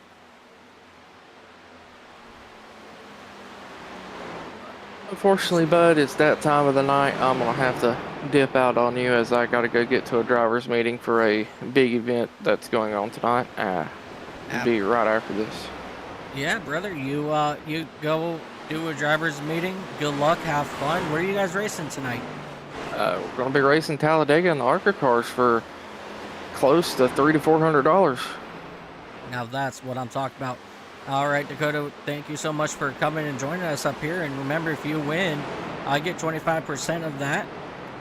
And have fun, buddy. Good luck, and thank you for joining. And we'll see you next week. Or you have a good one, bud. Ladies and gentlemen, my good friend, my buddy, Dakota LaRue. He's going to sign out here as we have just about 7 to 8 laps now before the end of this stage, as we continue to monitor this number 24 machine as he comes through the out of turn 4. That number 48 machine of Joey Maines has been absolutely phenomenal in that Ally Chevrolet. He's just pulled out to just about a 2-second lead after taking over from Justin Johnson in that number 22 machine. Let's take a look here a little bit through the field. And we got some racing side-by-side back here between that number 66 of Timothy Perriman out of Nacogdoches, Texas. And he's running side-by-side with that number 38 machine of Chris Van Mastert. He's doing a phenomenal job of that number 38 machine, bouncing back from early issues as these guys continue to try to determine who's going to finish up here in that 19th spot. It doesn't matter if you're running for first or running for last. As long as you have a good race, you know, side by side, nice and clean, it doesn't matter where you finish. And that's one thing I really like about some of these drivers, that they don't care what position it's for. They're going to race you hard. Even if you're a lap down, they're going to race you like no tomorrow. As we have side-by-side action now up here for that 4th spot between Danny Solo and Will Austin as they head down into turn number 3. As we come to just about 5 laps to go before that next stage break at lap 120. Solo all the way down against that inside wall, and he will bring it back up here to run side by side next to the 24 of James Bowles here once again. As Will Austin, he was able to complete the pass, and that's going to allow the 24 to get around him as well as they continue to turn laps here, keeping it nice and clean. Mark Gonzalez trying to get to the back bumper here. John Hockley, he's around in that number 4 machine on the front straightaway. Dylan Smith, he just went around, and still no caution. Dylan Smith, he will go ahead, jump to the pits. Let's come back here, take a look, see what happened at first to John Hockley. Looks like he got tagged coming out of turn number 4. And then when the 4 started to get going again, he gave it a little too much gas and spun out and got into the rear of the number 33. Oh, contact right there as well. Couple extra hits there, unfortunately. Some of these drivers had to tow get back to the pits, but we still have racing going on here as we are still green flag, as we should be getting the yellow flag this time by for our second stage break as they dive down here into turn number 3 and 4 and out of turn number 4. This should be just about the time we see that stage break caution, and there it is. So, ladies and gentlemen, your top 10 is going to be Joey Maines, Mark Gonzalez, Will Austin, Justin Johnson, James Bowles, Danny Solo, Jaden Wicks, Isaac Wilson, Chris Otto, and Steven Sire, all getting stage points here at Phoenix. And I just want to say what an incredible turn of events it has been here for Justin Johnson in that number 22 speed racer machine for Team Penske, and just an absolute phenomenal turnaround for that young man out of LaGrange, Georgia, as these drivers are gonna look to possibly come down pit road to get some four fresh Goodyear Eagles on their cars. Oh, and we have contact between the, I believe that was the 43 and the 22. Just unsure of what happened there, but both these drivers, you know, they were able to keep their nose clean for the most part, and they're going to come down and get some repairs done on their vehicles now.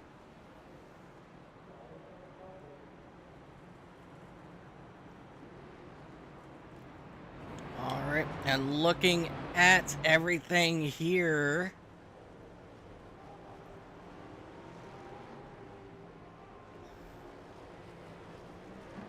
yeah, Joey Maines, he's going to be out here. James Bowles, he'll take over that second spot. Justin Johnson, he'll come out third. Mark Gonzalez, he will come out fourth. And ladies and gentlemen, take a look at that. The sun is starting to set here at Phoenix, because in one of our views, as you guys seen, you all saw nothing but white, a white racetrack. So that just shows that, you know, the sun is starting to set here at Phoenix. And we still got just about 80 laps to go before this thing is over.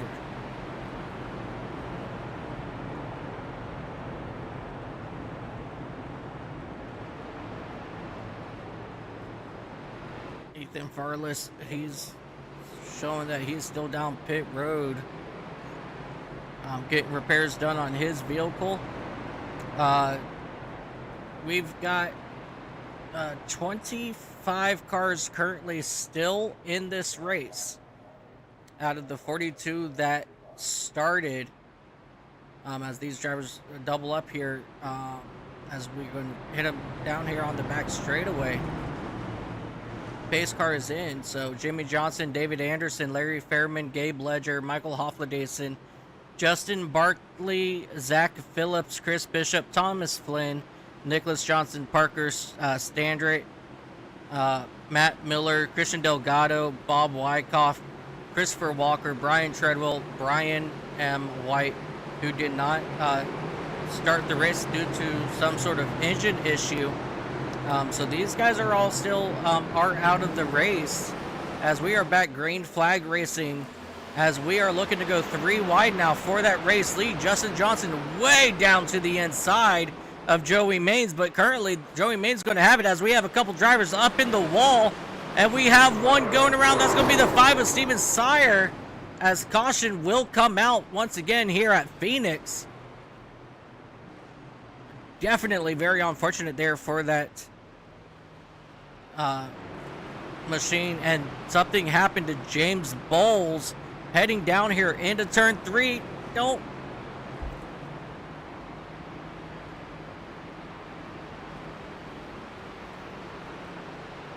just do your burnout, get it facing the right direction. Danny Solo has issues here as well in that number 10 machine. Let's go back, start off here with Steven Sire, see what happened to him. As a couple cars got sideways up in front of him, he just too fast getting in, went down and hit hard into, I believe that was the 41 machine. If I'm not mistaken, that would be that 41 machine of... Rewrite my list. Sorry, the 21 machine of Cody Meadows. I believe he was involved there. Let's come back now. Take a look at, see what happened to James Bowles in that number 24 as they were slowing down.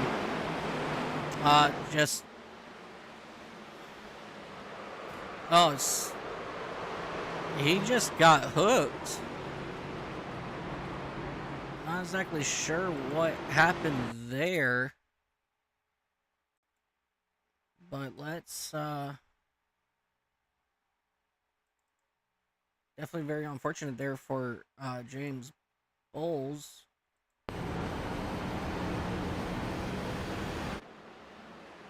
And now it looks like it's the 60 machine, and I'm not sure exactly what happened there to James. And then something happened here to Danny Solo in that number 10 machine as they were coming down here into the dog leg back up here to turn 1.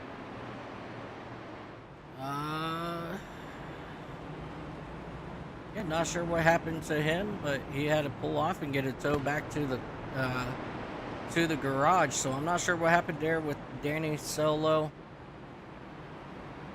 And it looks like Solo has put his car into the garage as well. So mark another one off as victim here at Phoenix as these cars go ahead and line them up, and we're going to do it all over again.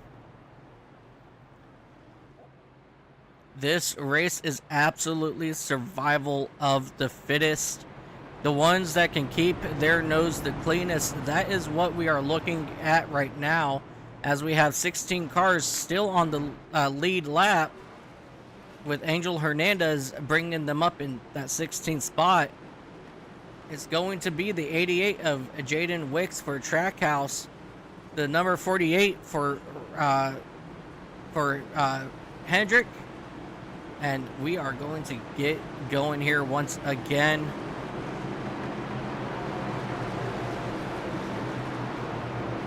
Out of turn number 4, green flag is out. An incredible run there for Joey Maines.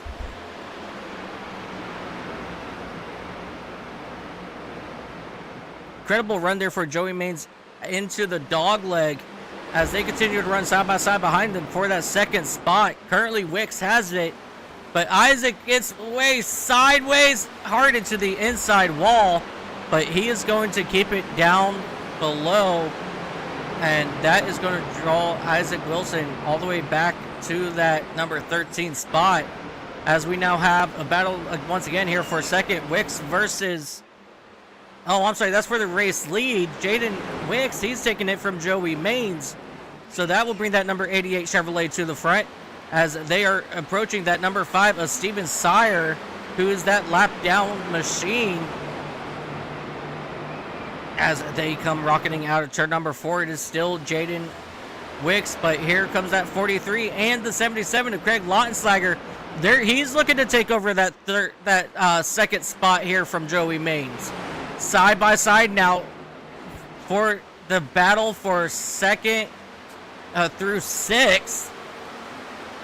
I'm sorry, second through 5th. You have the 43 of Will Austin, Charles Robertson in the 20, Craig Maines in the 48, and Craig Lautenslager in the 77. All these drivers, as we do have another caution out on track.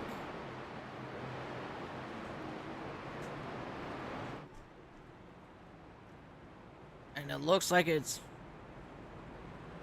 for Dylan Lansdale. Let's come back here and take a look, see what happened to Dylan in that number 51 machine as he exited turn 2. And just that victim of that looseness out of the corner. And that's going to bring out our yellow flag here once again for these drivers.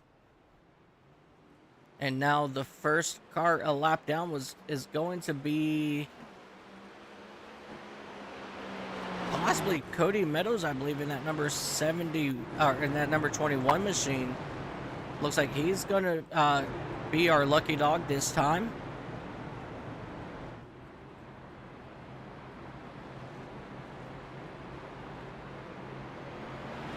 And there he goes. He has got the signal to pass the race leaders. So jumping back here to that number 88 of Jaden Hicks out of Jackson, Georgia. You know, he's had a very phenomenal run in that number 88 Red Bull machine for Trackhouse. And, you know, he only has just a couple starts here now. So, you know, last week, you know, it didn't end too well for Jaden Wicks in the, I believe it was, he showed up last week for the for the World 600, I should say. So he's looking to get a better run tonight. And so far, he's doing just that in that Red Bull number 88 Chevrolet for Trackhouse Racing. As they should be getting that one to go signal this time by.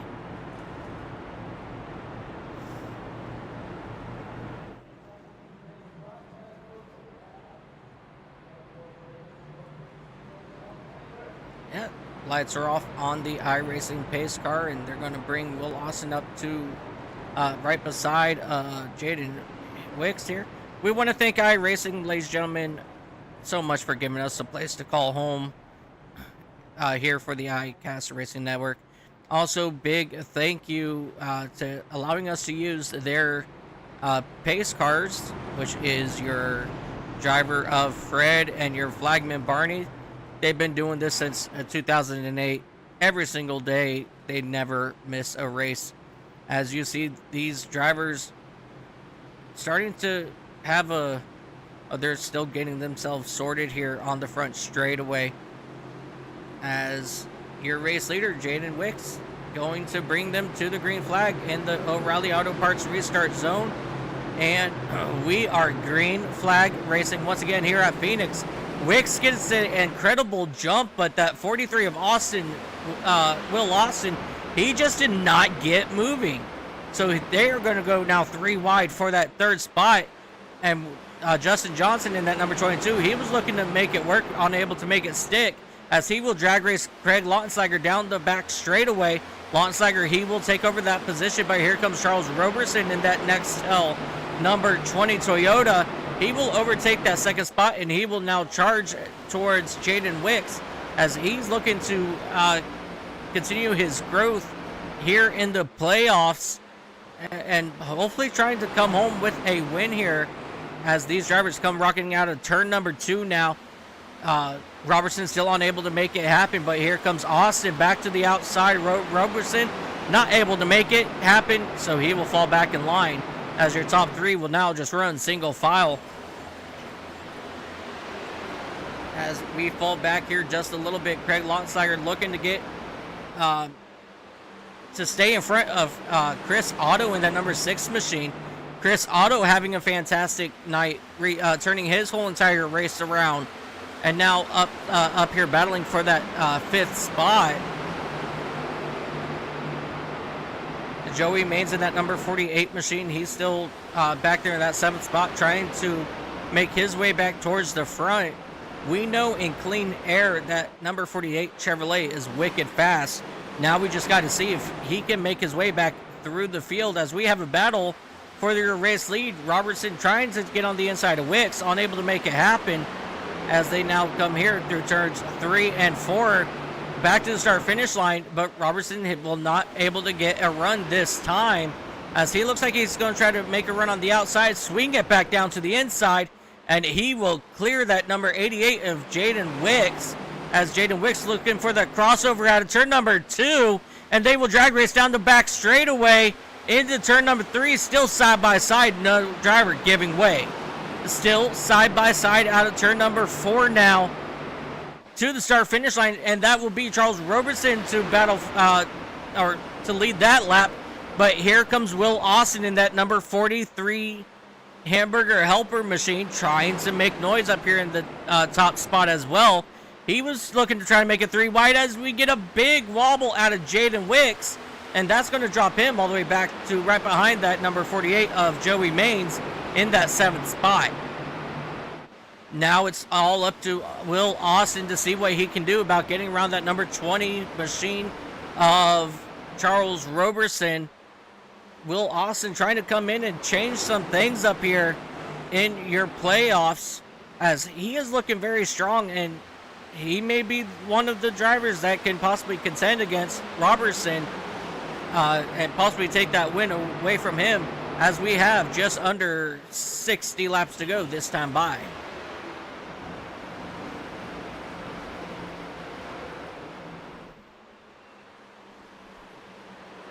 Still really good racing all around this track. As you see, Austin still trying to make his way around the inside, but unable to do it just yet.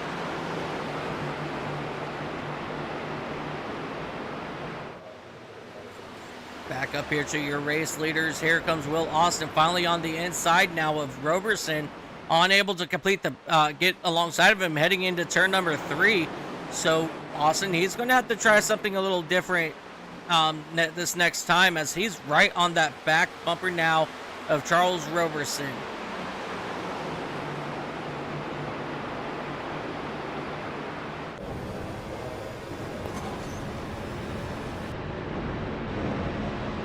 side by side now for that top spot. You see Charles Robertson just inching in front of him just a little bit, but still unable to make a complete pass. But they will run side by side down into turn number 3. And this is where Robertson was able to make the pass on Jaden Wicks in that number 88 machine. Just a few short laps to go. As you see, Austin, he will take over the race lead heading down into turn number 1, or I'm sorry, turn 2, 3, 4. Here they come into turn 2. And I did it again. Yep, that was turn 2 back there, ladies and gentlemen. But Robertson still very strong, hanging on to that outside lane, as Austin is still trying to make his way to the inside, but still not able to make it happen just yet. And with these two battling as hard as they have been, that has brought up that number 22 of Johnson right behind them, and he brought Lautenslager and Chris Otto with him. So now this is just about a 5 to 6 car battle for your race lead, as these drivers behind these two start to close in slowly. Will Austin pushing wide just a little bit there on the exit of turn 4. Unable to make anything stick just yet, but he's not going to give up in that number 43.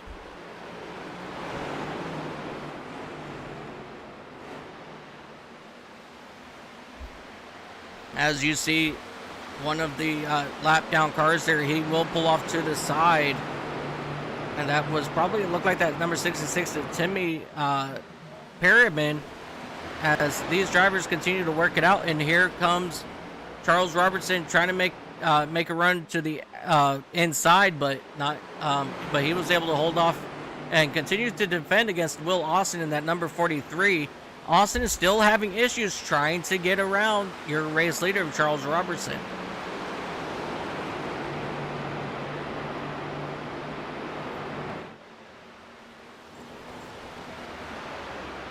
With Austin just staying down to that inside lane through turns 3 and 4, I think that's probably what is hurting his momentum on the back or on the front straightaway. So I think Austin, he needs to start working on a little bit different strategy on the exit of turn number 4 in order to get that really good run that he needs out of turn 2 to come down the front straightaway. And that right there is going to bring Justin Johnson in that number 22 right to his back bumper. And now we're going to see if Johnson has anything he can do to start making his way back up through the field here.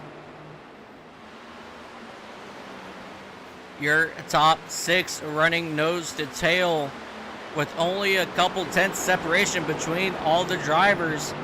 So we now have just about a 6-race battle now for this race lead. And we still have 50 laps to go this time by. So we still got a long way to go here, 50 miles.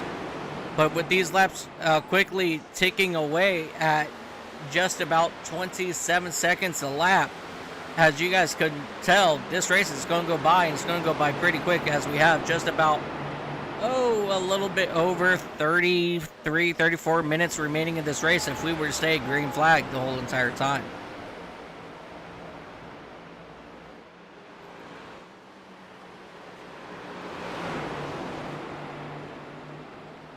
Will Austin still trying to work out what lane is going to be best to try to get around your race leader, Charles Robertson, as they come here through turns 3 and 4 once again out of turn 4, as we have some really good racing now starting to brew up here for your top spots. Just 1 second now separates your race leader all the way back to that number 48 of Joey Maines, as they go ahead and continue to put another lap down here. These 6 drivers, they're just chilling at the moment, just letting time tick away.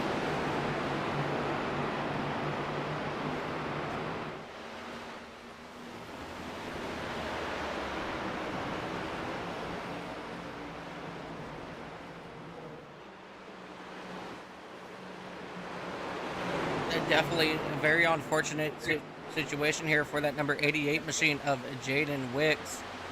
You know, he's still back there in that 7th spot behind these guys.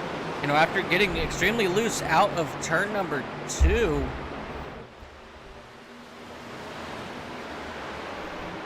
as we have Ethan Farless in that number 19 machine. He is up here now in the booth with me. Ethan, how are you doing, sir? I'm doing pretty good. Calm down a little bit. Hoping to watch the end of this pretty good race up here with you. Oh, absolutely. More the merrier. Anybody is welcome at any point in time to join me up here in the booth. Even if I do have company up here. So we always welcome drivers to get feedback from drivers. You know, tell us how their race went, and who do you think has a good chance of winning this race, as we have just about 45 laps remaining. Well, right now that 20 of Charles Robinson is looking really strong up there at the front. Justin Johnson back there in that 22, and the 77 of Craig Lautenslager. Both those drivers are ones to watch, but that 22 has been wearing his equipment out a little bit faster than that 20. I would say as the run goes on, if the 20 continues to drive away, it's probably going to be him, but always be ready for somebody in that 5th or 6th position to show up who's been saving tires, because that's something really hard to do here. Definitely. We will have to at least make, I believe, at least one more pit stop before this race is over. And the question is, how many tires do these guys have left? You know, do they have any left in their arsenal for the remainder part of this race? I've seen a lot of people only pit 2 times during this race, which means they only have 2 sets of tires remaining. Fuel window is about 50 laps of fuel. Don't remember when these leaders pitted next. One piece of strategy that we might see is a fuel run, green flag pit stops. That would be very fun to watch, as you see Robinson maybe lost a little bit of ground that lap on that to that 43. Yep, taking a look at the last pit time that they all came in. Your leader, Charles Roberson, he came in back on lap 125. Will Austin came back on lap 121. And it kind of is that same throughout the entire top 5. And then when you get to Joey Maines and his company back there, they all pitted back on lap 131. So it wasn't too terribly long ago since these guys pitted, but you know, your race leaders, they're working on just about 30 laps since they last went, came down for tires. I've been seeing that 20. He's running right against that yellow line. I don't know if he's just trying to save fuel by lifting earlier or what, but he's starting to lose ground to that 43, challenging for the race lead. So this battle for the lead about to heat right back up to after it cooled off just a few laps ago. Yeah, Will Austin, he's been experimenting the last few laps, you know, to see what line will work for him to get him back to that back bumper of that number 20 machine. So it's just, I personally feel it's just going to be a matter of time here before Will Austin is right on the back bumper here of Roberson, contending for that race win. A very important thing to look at here is inside lane is the only real way to save tires. Outside lane is faster, but it does wear the equipment out more, as you see that 20 migrating up 2 or 3 lanes. It's very interesting to watch how that 20 may have worn out his tires a little bit too much at the beginning of this stint, as the top is that 7-8 drivers all right with him. He's not running away. He's not safe at all. No, the top 6 drivers still pretty much a single file here. But I believe, yeah, you have Jaden Wicks and Isaac Wilson. They're all, you know, slowly but surely, they're gaining on your front leaders here as they come out of turn number 2 here once again. He's coming up onto lap cars right now. They're running side by side. That's Perryman on the outside and Hopley in that number 4. Looks like Hopley's going to make that pass. And Robinson's going to have to get through these cars really quickly if he wants to stay ahead of that number 43. So that 43 is just waiting for him to make one mistake to get around him. Yeah, definitely. These guys are waiting for that one slip up, and all it takes is one little slip up. And that could just change the whole dynamic of this race. As, you know, as we say that, you know, we still got about a good 45 laps to go. 35 laps to go. You know, we could still have one more caution. With what lap it is now, it's only a matter of time before these drivers start edging onto pit road again. We're on lap, 164, he said, 30-something they did it, so. within the next 15 to 20 laps, we're going to start seeing these leaders on pit road, whether there's a caution or not. Yeah. And with that being said, you know, if you were still out there, would you try to make it last as long as you can and pray for a caution, or are you going to want to come in right about the same time as the race leaders? I mean, just me personally, if I was out there, I'd be running, and I was running a ladder into top 10. You see the space right now. You're not racing anybody in front of you. The guys behind you, you know, you're a little bit faster than them. I would just start shutting the car off in a couple corners, saving a little bit of fuel here, a little bit there, and just make it last as long as possible. Because with how short this track is, these drivers are going to go at least 2 laps down. So even if the caution does come out, you're still going to have a tremendous advantage if you do stay out and try to run this long. So there's a bunch of lap cars in front of these guys, about a small straightaway in.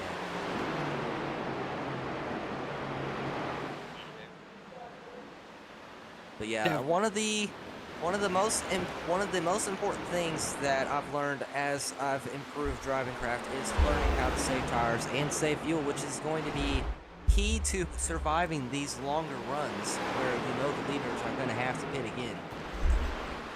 So we'll have to see if somebody has that card up there.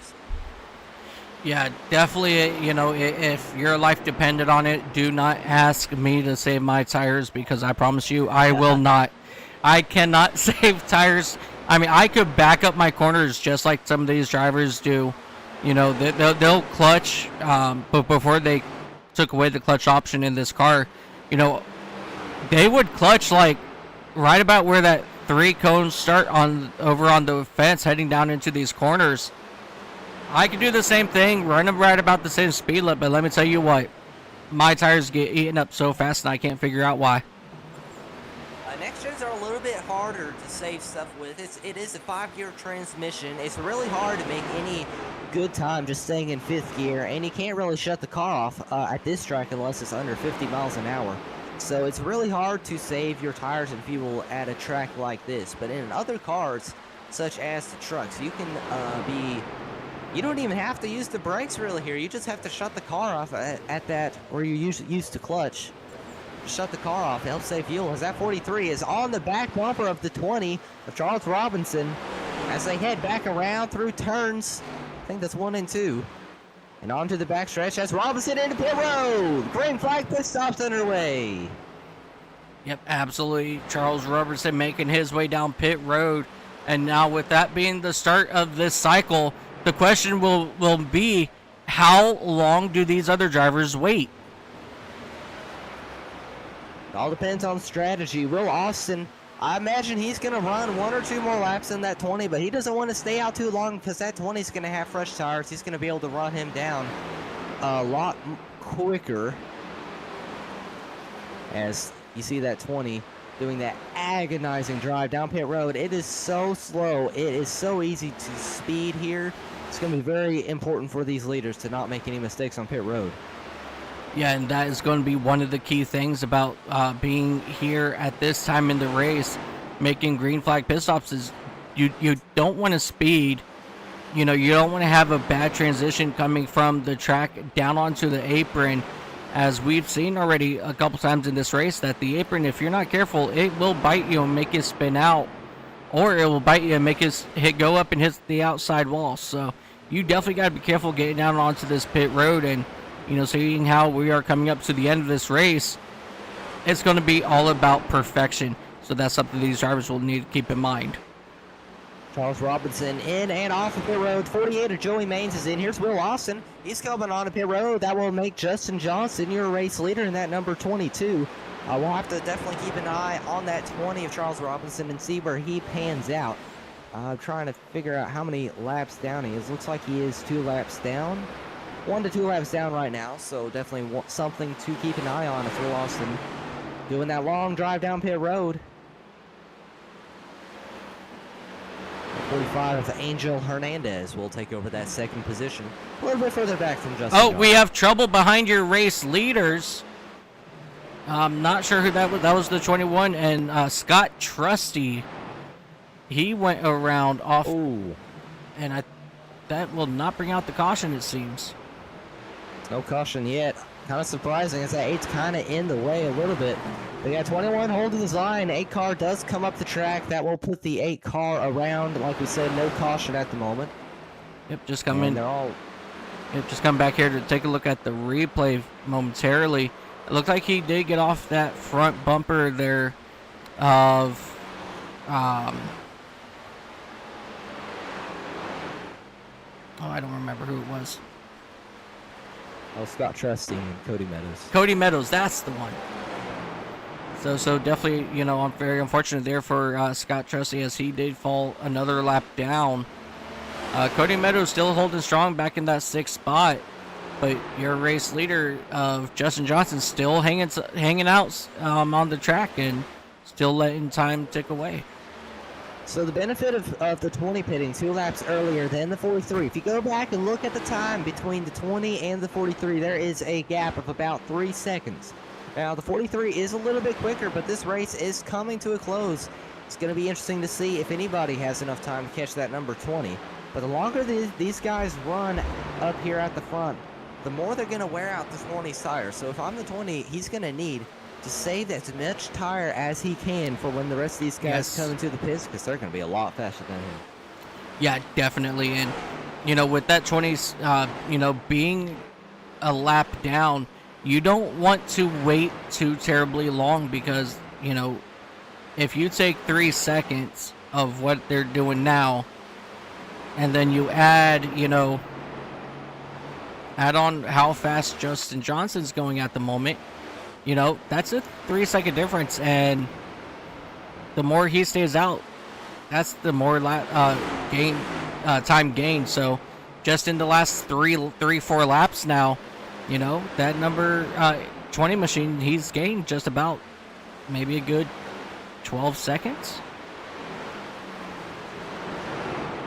They're definitely running the front drivers down.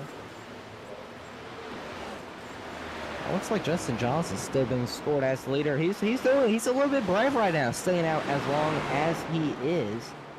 Looking back, looks like there's 5 drivers on the track, leading the ones who have pitted. Chris Otto, the last of them. Yep. As far as And I can tell. yep, and we will have 20 laps to go this time by. So this race drawing to a close. Did that 22 save enough fuel to make it to the end, or is he just running it as long as possible, hoping for a caution? We'll just have to wait and see as he continues to work through some lap traffic, as that 20 was able to get his lap back. That 20 of Charles Robinson really fast. Oh, here on he the comes. Same lap now. Here comes that 22, Justin coming down pit road now. Kind of locked it up a little bit, trying to get it slowed down. Looks like he does not have a black flag, so lucky break there, as that will relinquish the race lead to Angel Hernandez. He's going to stay out for a few more laps.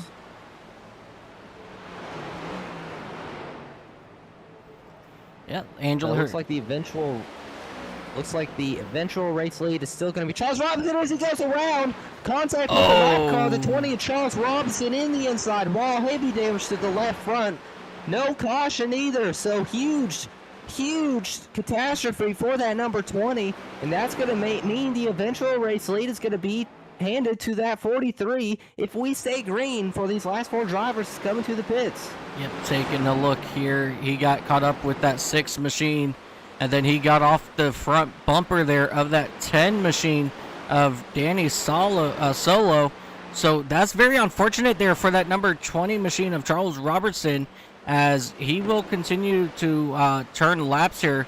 So we're gonna have to keep an eye on his lap times, you know, versus your race leaders to see what kind of a difference that impact has actually made on that machine.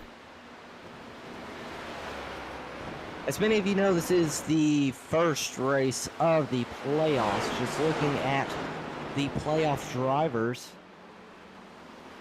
just looking around as you see 17 really high up the track, nearly took out that 43.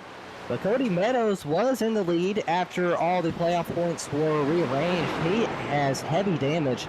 I don't know if he's out of the race or not. Angel Hernandez currently, I think he's still in the race lead, hasn't pitted yet. Robinson was leading, but heavy damage for him. So a lot of these playoff drivers having huge trouble a lot of damage, not able to finish this race in a good position. So this is going to be catastrophic for some of these drivers headed into the next race. Yeah, definitely. You know, we're still waiting for Angel Hernandez in that number 45 machine to come down pit road. He last pitted on lap 131. So he's going to try to stretch it just about 69 laps. Nope, as he will go ahead and crank that machine back down here and bring it on into the pits this time by, and that will turn the race lead over to Craig Lautensteiger in that number 77 Foster Lager machine. Now, about that 77, he's had a lot of speed this run. I'm not sure if he's going to be able to make it to the end or not, but I think it's worth a gamble, as I believe this is the driver who won last week at the World 600 back at front here today. Eventual race lead is still going to be Will Austin. He's pulling away from his closest competitor, Joey Maines. It's about 2.7 second gap. So if this green flag pit stop cycle continues the way it looks like it will, looks like that 43 is going to take the race lead over pretty soon. Even so, he is catching that 77. Yeah, absolutely. So Craig Lautensteiger, he came down on lap 168.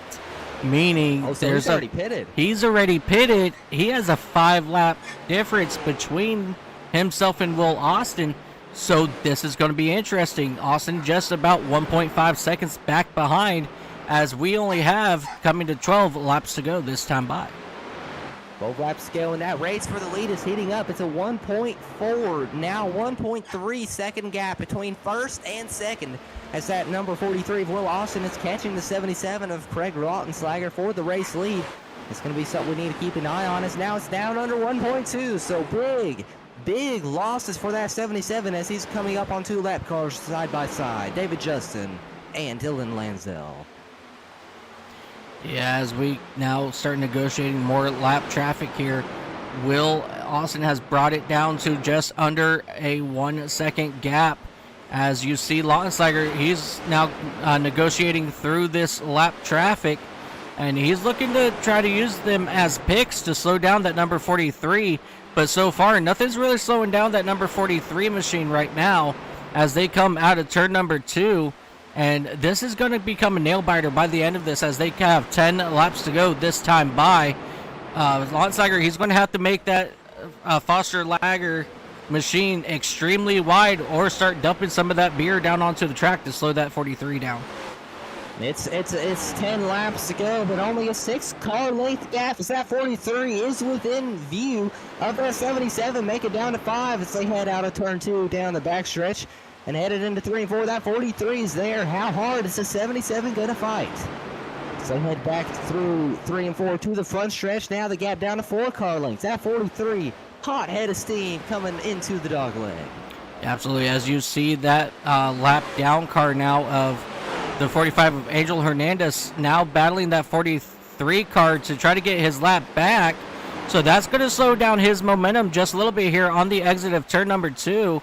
So as he's battling, that 45 machine, he's going to try to Craig Lautensteiger, he's going to be able to pull away just a little bit, but not by much, as that number 45 machine is still trying to make his way around the race leader to get his lap back. And while he's battling here with your race leader, that's just going to bring Will Austin right back to his back bumper. And in these grand scheme of things, look right behind Will Austin, that number 22 with Justin Johnson. He's making himself known up here in the front battle. Top 3 all nose to tail, only inches separating the 3 as they head down into the dogleg. 43 are looking to the inside. He has fresher tires than the 77, but the 22 fresher tires than the both of them. He's ran these 2 leaders down as they're side by side for the race lead. 43 puts those tires below the yellow line, but that 77 has that outside lane momentum as the 22 following him through a little bit of contact with the wall. As that 77 going to hang on to the race lead, they're side by side for second. Through the stripe again. We only have 5 laps to go, and that 22 is coming. That 22 just overtook Will Austin like it was nothing, and here he comes now, attacking your race leader, Craig Lautensteiger, through turns 1 and 2, down the front back straightaway now. The 22, Justin Johnson, will take over that race lead in that Speed Racer Ford Mustang for Penske, and now all he can do is just hit his marks and start pulling away from your second and third place drivers of Craig Lautenslager and Will Austin. Coming into this race, Justin Johnson in that 22 was 9th on the play of Spectrum. This is going to skyrocket him to the top 34. There's a car. I see smoke ahead. Oh! Around. Justin Johnson avoids it. All the leaders do. No caution yet. Oh, Johnson to the wall. No, Johnson! That will bring out our caution. Whoa. No, Johnson. It looks like Justin Johnson tried to avoid the car who was spinning and just overcorrected coming back up the track. That is huge for that 77 of Lautenslager. That is absolutely massive, and that will put us into a green-white checkered situation. Let's go back, take a look, and see what happened to that number 60 machine of Isaac Wilson as he got turned off the number 38. And you will see, interesting, as you see Justin Johnson trying to avoid, that made him get loose here on the back straightaway into the outside wall. But he will start to continue to move forward as you see these drivers now coming down pit road. Now the question this is is going to be interesting. Yeah, now the question is going to be, do they have another set of tires on their cars? So a lot of these drivers should have another set of tires, but now we have to beg the question. We haven't had too many laps on these tires. Who's going to stay out? Because we only have 2 laps. I'm surprised there's as many people pitted as there had been. Yes, Craig Lautenslager, Mark Gonzalez, Jaden Wicks, Charles Roberson, Justin Johnson, they came down. Will Austin, that number 43, and that number 48 of Joey Maines, they stayed out. Now, big gamble here, and now I want everybody to close their eyes and think back to what happened last night in the NASCAR Craftsman Truck Series season finale with 2 laps to go. Do you picture it? 7 wide, dogleg? What are we going to see here? I can see these drivers doing it. That's all I'm going to say. I believe the gloves are going to come off here, ladies and gentlemen. We are setting up now for a green-white checkered. Lights are off on the iRacing pace car. We are going to double these drivers up here, hopefully one last time. Will Austin to the inside. Joey Maines to his outside. Jaden Wicks in the 88, who also stayed out. No, I'm sorry, he came in. So Jaden Wicks in that number 88, he's stayed out. And look who's back in the game. It's a 20. This was the break that 20 of Charles Robinson needed. Yes. He's outside of the 3rd row. Does he have a chance to get past these first 2 rows? Does the pace car on pit road? I think everybody, you guys need to pull your belts tight one last time as these drivers anxiously crawl down to the O'Reilly restart zone. Will Austin, Joey Maines, old tires versus fresh tires, 6 cars deep behind. Here we go into the restart zone. We are green flag racing. Movement contact to the 77, and the 48 does not go. Outside lane checking up, 43 through the dogleg, 77 right on his tail. Bad start for that whole outside lane, as that's going to kill that 20's momentum. Here comes the 22. Good run on that inside. The 20 hard into the outside wall. The 20 of Charles Robertson hard into the outside wall. That's going to slow his momentum. And here comes that 22, still trying to get onto the inside of that 77 here out of turn 4. Unable to do it, but here comes that 77 to the inside for the race lead as they come through the dogleg one final time. Side by side for the race lead, Will Austin, Craig Lautenslager, but here comes that 22 machine of Justin Johnson, willing to do anything to get into victory lane here in the ISNF series. Slight contact with the wall, heading down into turn number 3 for the final time. Contact!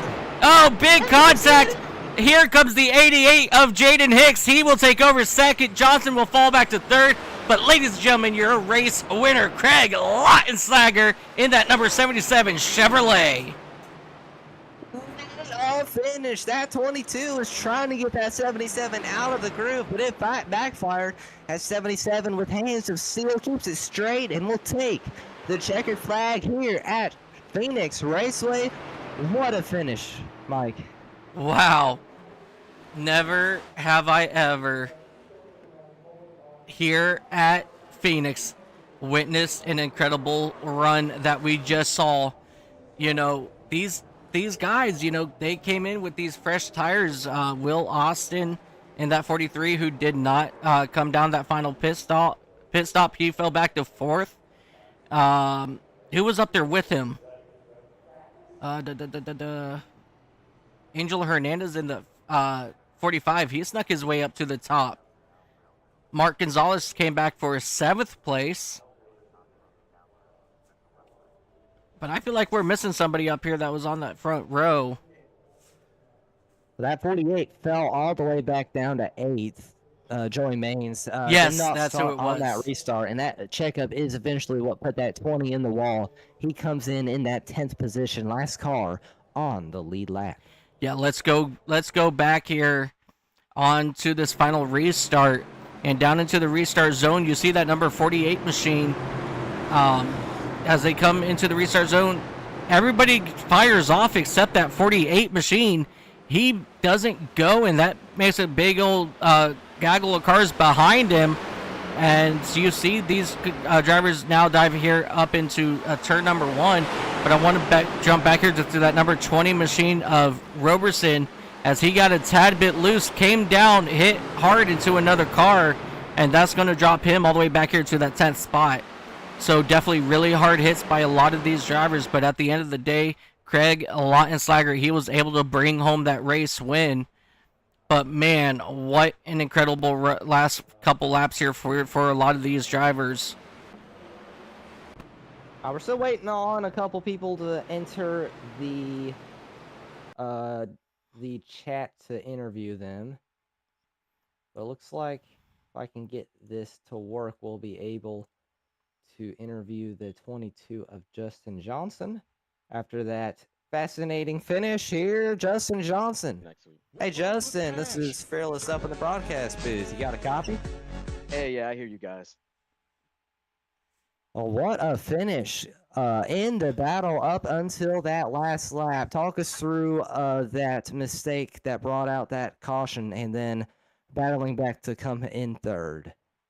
Well, honestly, I don't believe that was any sort of mistake. Like, I saw the incident already, so Isaac, he just lost it, and I didn't expect there to be a car in my mirror 100 feet in front of me. So, and you know how the next gen handles, so when I turned left that hard and I already took 2 tires on the pit stop, it just didn't want to go back straight. So I didn't really appreciate Isaac rejoining the track like that, but still a P3 finish, so it is what it is, I suppose. Definitely a very good comeback for you in that number 22 Speed Racer Ford Mustang, though. You know, having those kind of issues early on, but coming back all the way to a 3rd spot. I mean, it was a rough day all around, but having a very strong finish. This is good points here for you for the start of this playoff picture. Yeah, big picture, obviously. I think this is going to put us in a great spot for next week. But and if you told me before the race that I was going to finish 3rd, I would have been happy. But I feel like I should have had that win. Oh, definitely. You definitely had it, you know, on that right before that last caution came out. And man, as soon as I saw you get sideways up into that wall, my heart just absolutely broke into a million pieces. But I'm glad that you were able to rally back to a 3rd place finish, man. Yeah, still can't be upset with 3rd, and this is going to put us in a great spot for next week. So, like it. So next week is going to be the Darlington Raceway, the Southern 250. How do you feel going from this track to that track? 2 very hard tracks at the bottom line, but how good are you there? I'm pretty good there, actually. I really like Darlington. It's one of my favorite tracks, so definitely looking forward to it.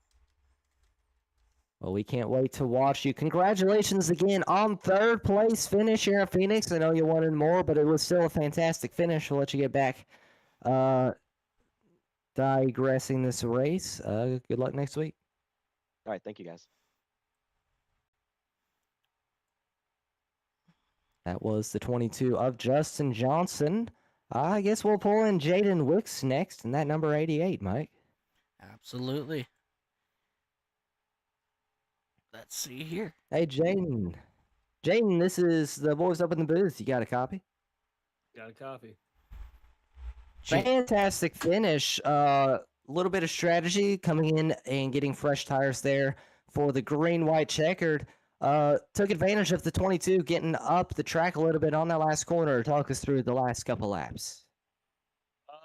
Honestly, I wasn't really trying to come in and ruin anybody's night in the playoffs, so wasn't trying to do any of that. So I just, when coming to the last lap, when last turn, when the 22 moved the 77 up, I saw a door open. I was like, I'm gonna take it, and I just pushed him up the track a little and went in there and got second. That's my main strategy was to stay in top 10 all night because cautions were flying left and right. Yeah, definitely. The cautions definitely played a big part in tonight's race. We did see you, a couple times get into a little bit of trouble.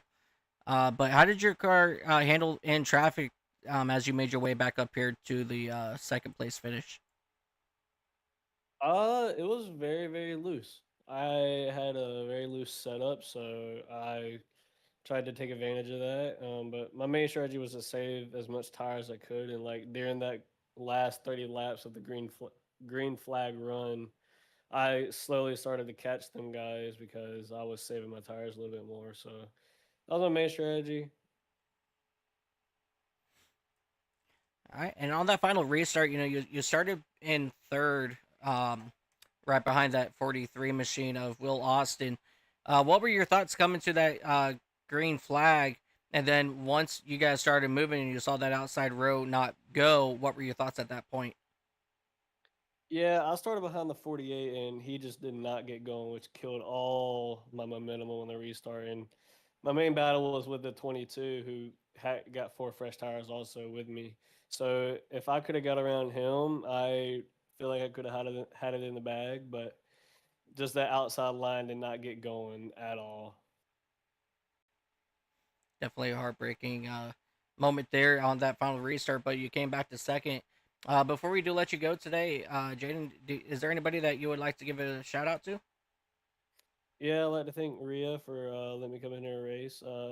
You guys that broadcast every week. And yeah, I'd like to thank my family, my smoking hot wife. Absolutely. All right, ladies and gentlemen, that'll be the driver of that number 88 Red Bull Chevrolet for Trackhouse Racing. We will see you next week at Darlington.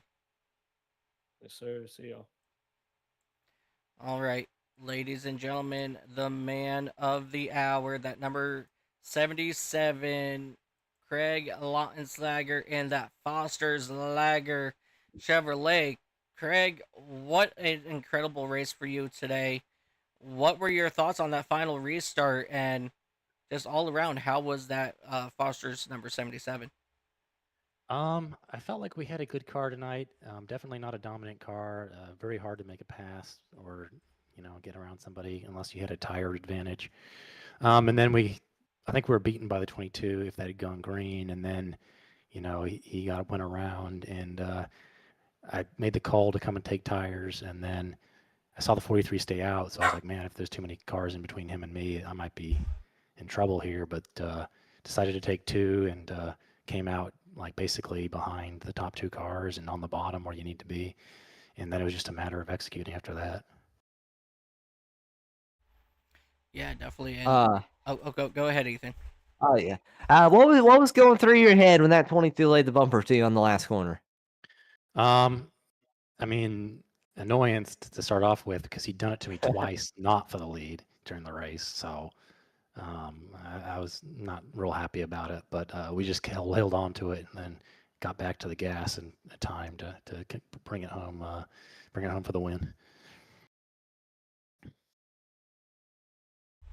You were saying, Mike? Yeah, definitely a really good save there. Heading down into the final corner there.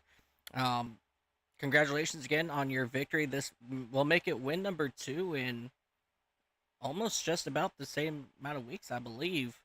Yeah, it's 2 in a row. So I mean, now you got that first win off your shoulder. You come back for 2 in a row. next week at Darlington. You know, how well do you perform at Darlington, and are you able to make it possibly 3 in a row? I think I have as good a shot as anyone of winning Darlington. Darlington's been one of my better tracks for ever since I started iRacing, and I don't feel like I've been that great there in the new Cup car, but I think I could have just as good a chance as anybody. So I'm good at saving my tires, and we'll see how it plays out. Awesome. That's really good to hear. All right, and before we let you go today, Craig, is there anybody that you'd like to give a quick shout out to? Just thanks to Rhea and all the admins, everybody who puts this on, and yeah, just keep coming out because I'm having fun winning these things, I guess. But no, it's good. It just everybody comes out, really. Yeah, absolutely. What an incredible run for you today.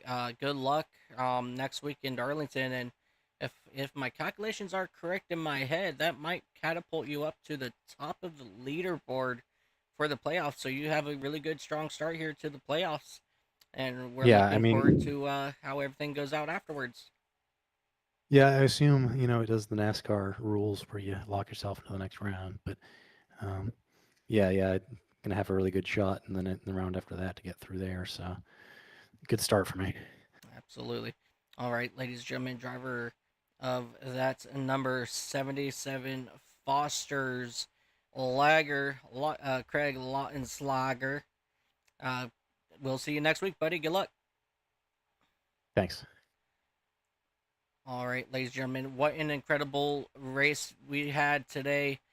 Let's go ahead and take a look at our final results here. As you see here, Craig Lautenslager for Spire Motorsports in that number 77 machine. He will bring it home with your race win. Jaden Wicks in that number 88 machine. Very strong finish for him in that Trackhouse machine. Justin Johnson had an incredible turnaround to come home third in that number 22. Will Austin and Angel Hernandez, they will come home fourth and fifth. Chris Otto, Mark Gonzalez, Joey Maines, Fabrico Lamana, Charles Roberson, they will finish out your top 10. James Bowles, Chris Van Master, Cody Meadows, Steven Sire, Thaddeus Friel Jr. will round out your top 15. John Hopley, Isaac Wilson, Danny Solo, Dylan Lansdale, Timothy Perryman, David Justin, Scott Trusty. Let me get rid of this here. There we go. Eric Jorgensen, Ethan Farless, they will round out your top 24. 25th is going to be Dylan Smith, Jimmy Johnson, David Anderson, Larry Fairman, Michael Hoffledason, Gabe Ledger, Justin Barkley, Zach Phillips Sr., Chris Bishop, Thomas Flynn, and Nicholas Johnson. They'll round out your top 35. And to round out your field, it's going to be Parker Standard, Matt Metler, Christian Delgado, Bob Wyckoff, Christopher Walker, Brian Treadwell, and rounding out the field, it's going to be that number 1 machine of Brian White, unable to get his machine started for the start of this race. But all around, really good race. I know your day ended early, Ethan. What was your thoughts on the overall race today, and what are your thoughts about next week heading into Darlington? Well, next week is going to be the same as every week. Just try to stay out of everybody else's wrecks. That's pretty much what ends our days is everybody else driving a little bit recklessly and causing a bunch of cautions. So just got to keep the nose clean. Basically all there is to it. Looking at the playoff picture, though, Danny Solo comes home in 18th, and Chris Masterschmidt in the 12th position. So I think Masterschmidt might be able to, if he has a good race next week, might be able to get into the next round of the playoffs. We'll have to release the updated after all the math is done and all that, but it's definitely going to be really, really fun to watch some of these drivers racing next week. Almost want to be up in the broadcast booth instead of out there on the track, knowing Darlington. Yeah, I mean, yeah, definitely, again, like I said, this goes to any of the drivers out there. If you guys want to come join up in the booth, if you can't race or if you get wrecked out early, just show up. Don't even bother asking. Just pop in and say hello. You know, we'll do an introduction and we'll go, hey, let's go. So everybody and anybody is welcome up here, guys. The fans absolutely love hearing from the drivers. So at any point in time, just come on up, say hi. You know, if you're under caution, you want to jump in, say hey, give a shout out and leave. That's fine by me. You know, more the merrier. And yeah, so whatever happens next week, Ethan, you know, hopefully we'll talk to you in Victory Lane, but you're more than welcome to come up at any time. Very much appreciated, sir. Very much appreciated. Big shout out to Fearless Motorsports, my teammates over there. We've had a lot of fun here the past couple weeks, so hope to keep it up. Absolutely. All right, ladies and gentlemen, on behalf of myself, Dakota LaRue, who had to ditch out early for a race that he's racing right now at Talladega, Ethan Farless, driver of that number 19 Bass Pro Shop machine, and everybody here on the iCast Racing Network.